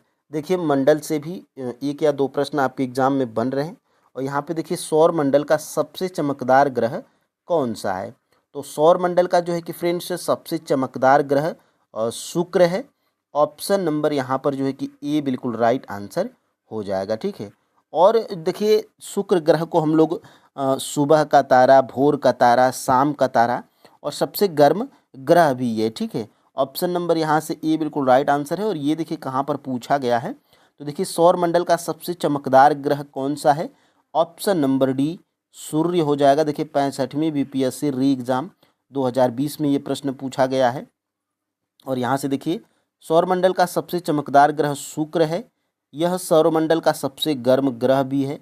इसे सुबह का तारा, शाम का तारा, भोर का तारा भी इसको कहते हैं। ठीक है, तो इसके बारे में आप जो है कि याद रखिएगा। और देखिए विश्व मृदा दिवस कब मनाया जाता है। देखिए फ्रेंड्स विश्व मृदा दिवस कब मनाया जाता है, ये आपके जो है कि एनसीईआरटी बुक्स में दिया गया है। तो विश्व मृदा दिवस कब मनाया जाता है, क्या 16 जून, 18 जनवरी, या 5 दिसंबर, या उपर्युक्त में से एक से अधिक, या उपर्युक्त में से कोई नहीं। देखिए फ्रेंड्स आप जब कमेंट करते हैं, मैं पहले बता देता हूं कि आप जो है कि देखिए जैसे मान लीजिए 6 नंबर का प्रश्न आया, तो आप वीडियो को पॉज कर लिया करिए। प्रैक्टिस का मतलब फ्रेंड्स यही होता है, इसको पॉज कर लीजिए, प्रश्न को पढ़िए, ऑप्शंस को पढ़िए, और आप जो है कि अपने कॉपी पेन ले लिया करिए। और फ्रेंड्स उसमें जो है कि आप मेन पॉइंट्स को नोट भी कर लिया करिए। और उसमें जो है कि आप 15 ऐसे डाल लीजिए, 15 नंबर ऐसे डाल लीजिए 1 से 15 तक। और जैसे मान लीजिए 6 नंबर का प्रश्न है, तो 6 के आगे अगर आपको पता है कि इसमें ऑप्शन नंबर बी सही है या ऑप्शन नंबर सी है, तो वहाँ पर लिख लिया करिए। फिर उसके बाद जो है कि वीडियो को चालू करिए, और जो है कि जो हम ऑप्शंस बताते हैं, अगर आपका फ्रेंड्स सही है तो सही करिए ईमानदारी से, गलत है तो गलत करिए। और फ्रेंड्स यहाँ पे कमेंट में भी आप जो है कि बता दिया करिए। जैसे क्वेश्चन नंबर 6 है, तो लिखिए क्वेश्चन नंबर 6, और यहाँ पे जो आपको सही लग रहा है वो आप, जैसे ये ए हो गया, या बी हो गया, या सी हो गया, लिख के आप कमेंट कर दिया करिए फ्रेंड्स, ठीक है। यहाँ पर अब हम लोग देखते हैं यहाँ से विश्व मृदा दिवस कब मनाया जाता है, ठीक है। तो विश्व मृदा दिवस फ्रेंड्स 5 दिसंबर को मनाया जाता है। ऑप्शन नंबर यहाँ से जो है कि सी बिल्कुल राइट आंसर हो जाएगा, ठीक है। यहाँ से ये देखिए आपके जो है कि एनसीईआरटी बुक्स में भी दिया गया है। देखिए विश्व मृदा दिवस, देखिए यहाँ से प्राकृतिक प्रणाली के महत्वपूर्ण घटक के रूप में तथा मानव कल्याण के लिए एक महत्वपूर्ण योगदानकर्ता के रूप में मृदा के महत्व का उत्सव मनाने के लिए 5 दिसंबर को विश्व मृदा दिवस के रूप में स्वीकार किया गया है। देखिए वर्ल्ड सॉइल डे, ठीक है। तो यहाँ पे फ्रेंड्स आप जो है कि इसको याद रखिएगा। और यहाँ से देखिए चंबल नदी पर राणा प्रताप सागर जल विद्युत परियोजना किस राज्य में स्थित है। तो इसमें फ्रेंड्स देखिए चंबल नदी पर, तो सबसे पहले अगर पता है कि चंबल नदी कहाँ पर है, ये कहाँ से निकलती है, तो ये भी, और ये भी अगर आपको पता है कि राणा प्रताप सागर जल विद्युत परियोजना कहाँ पर है, तो ये भी आप जो है कि बता सकते हैं, ठीक है। तो ये प्रश्न हमारा बन रहा है कि चंबल नदी पर राणा प्रताप सागर जल विद्युत परियोजना किस राज्य में स्थित है। क्या मध्य प्रदेश में, या राजस्थान में, या छत्तीसगढ़ में, या उपर्युक्त में से एक से अधिक, या उपर्युक्त में से कोई नहीं। तो ये देखिए फ्रेंड्स चंबल नदी पर राणा प्रताप सागर जल विद्युत परियोजना ये आपके राजस्थान राज्य में स्थित है। ऑप्शन नंबर फ्रेंड्स यहाँ से जो है कि बी बिल्कुल राइट आंसर हो जाएगा, ठीक है। यहाँ से अब हम लोग देख लेते हैं। देखिए ये प्रश्न आपके 66वीं बीपीएससी प्री री एग्ज़ाम 2020 में ये प्रश्न जो है कि आपका पूछ लिया गया था। देखिए चंबल नदी पर राणा प्रताप सागर जल विद्युत परियोजना किस राज्य में स्थित है। ऑप्शन नंबर बी राजस्थान, ठीक है। और यहाँ से देखिए कैमूर पठार किसके लिए प्रसिद्ध है, यानी कि फ्रेंड्स ये कैमूर जो पठार है ये किसके लिए प्रसिद्ध है, ये जो है कि आपको बताना है। क्या कैमूर पठार लिथियम के लिए प्रसिद्ध है, या बक्साइट के लिए, या चूना पत्थर के लिए, या उपर्युक्त में से एक से अधिक, या उपर्युक्त में से कोई नहीं। तो देखिए फ्रेंड्स ये जो कैमूर पठार है ये चूना पत्थर के लिए फेमस है या प्रसिद्ध है। ऑप्शन नंबर यहाँ से फ्रेंड्स सी बिल्कुल राइट आंसर हो जाएगा। और यहाँ से अगर इसको देखने का प्रयास करेंगे तो देखिए ये 63वीं बीपीएससी प्री 2017 में ये प्रश्न जो है कि पूछ लिया गया था। देखिए कैमूर पठार किसके लिए प्रसिद्ध है। ऑप्शन नंबर बी चूना पत्थर के लिए, ठीक है। और यहाँ पे इसके जो है कि इसके आंसर की बात करेंगे तो देखिए कैमूर का पठार चूना पत्थर के लिए प्रसिद्ध है। बिहार में कैमूर पठार मुख्यतः रोहतास और कैमूर जिले में स्थित है। यह पठार सैल चूना पत्थर बलुआ पत्थर से निर्मित है। इस पठार के चूना पत्थर के आधार पर बंजारी में सीमेंट उद्योग भी उपलब्ध है, ठीक है। तो ये जानकारी आपको मिली है। और देखिए यहाँ से गंडक नदी का दूसरा नाम क्या है। तो गंडक नदी का फ्रेंड्स दूसरा नाम क्या पुनपुन है, या महानंदा, या बूढ़ी गंडक, या उपर्युक्त में से एक से अधिक, या उपर्युक्त में से कोई नहीं। तो देखिए गंगा नदी का जो है कि दूसरा नाम यहाँ पर फ्रेंड्स नारायणी नदी है, नारायणी, ठीक है। नारायणी किसका दूसरा नाम है, तो गंडक नदी का दूसरा नाम फ्रेंड्स नारायणी नदी है। ये आपके बिहार एससीईआरटी के बुक्स में और एनसीईआरटी बुक्स दोनों में जो है कि ये दिया गया है, ठीक है। तो यहाँ से उपर्युक्त में से कोई नहीं आपका जो है कि राइट आंसर हो जाएगा। और गंडक नदी का दूसरा नाम क्या है, नारायणी नदी है, ठीक है। तो ये भी आप जो है कि याद रखिएगा। और हम लोग आगे बढ़ते हैं। यहाँ से देखिए यहाँ से ये पूछा गया है कब, तो अभी हाल ही में 2023 में 69वीं बीपीएससी प्री 2023 में ये जो है कि प्रश्न पूछ लिया गया था। गंडक नदी का दूसरा नाम क्या है। ऑप्शन नंबर डी नारायणी, ठीक है। और यहाँ से देखिएगा गंडक नदी का दूसरा नाम नारायणी है। इसका एक अन्य नाम क्या है, सालग्रामी है, ये भी याद रखिएगा। और देखिए यहाँ से गंडक नदी नेपाल हिमालय के अन्नपूर्णा पर्वत और धौलागिरी श्रेणी के समीप से निकलती है, तो ये भी आपको जो है कि पता होना चाहिए। और पटना के पहलेजा घाट के निकट गंगा नदी में मिल जाती है। गंडक नदी के 7 मुख्य सहायिकाएँ हैं, कौन कौन, त्रिशूली, बूढ़ी गंडक, सेती, दरौदी, मादी, काली गंडक और मसिया गढ़ी, ठीक है। तो ये आप जो है कि याद रखिएगा। और यहाँ से देखिए दक्षिणी प्रायद्वीपीय उच्च भूमि डॉट डॉट का भाग है, यानी कि दक्षिणी प्रायद्वीपीय उच्च भूमि ये किसका भाग है, ये जो है कि बताना है, ठीक है। तो ये फ्रेंड्स आपका गोंडवाना लैंड का भाग है, दक्षिणी प्रायद्वीपीय उच्च भूमि, ठीक है। तो ऑप्शन नंबर यहाँ से फ्रेंड्स सी बिल्कुल राइट आंसर हो जाएगा। देखिए फ्रेंड्स, आपका जो है कि 15 से 20 मिनट या 25 मिनट डेली जो है कि हम लेते हैं इस प्रैक्टिस सेट के लिए। देखिए बहुत ज़्यादा बड़ी प्रैक्टिस सेट का मतलब ये हो जाता है फ्रेंड्स कि उसमें जो है कि आपको बेहतरीन प्रश्न नहीं मिल पाते हैं, ठीक है। और यहाँ से छोटा प्रश्न है आपके जो है कि लायक ये प्रश्न होते हैं जो आपके जो है कि एग्ज़ाम में डायरेक्टली यहाँ से प्रश्न देखने को मिल सकते हैं, ठीक है। यहाँ से फ्रेंड्स अब हम लोग जो है कि आगे बढ़ते हैं और यहाँ से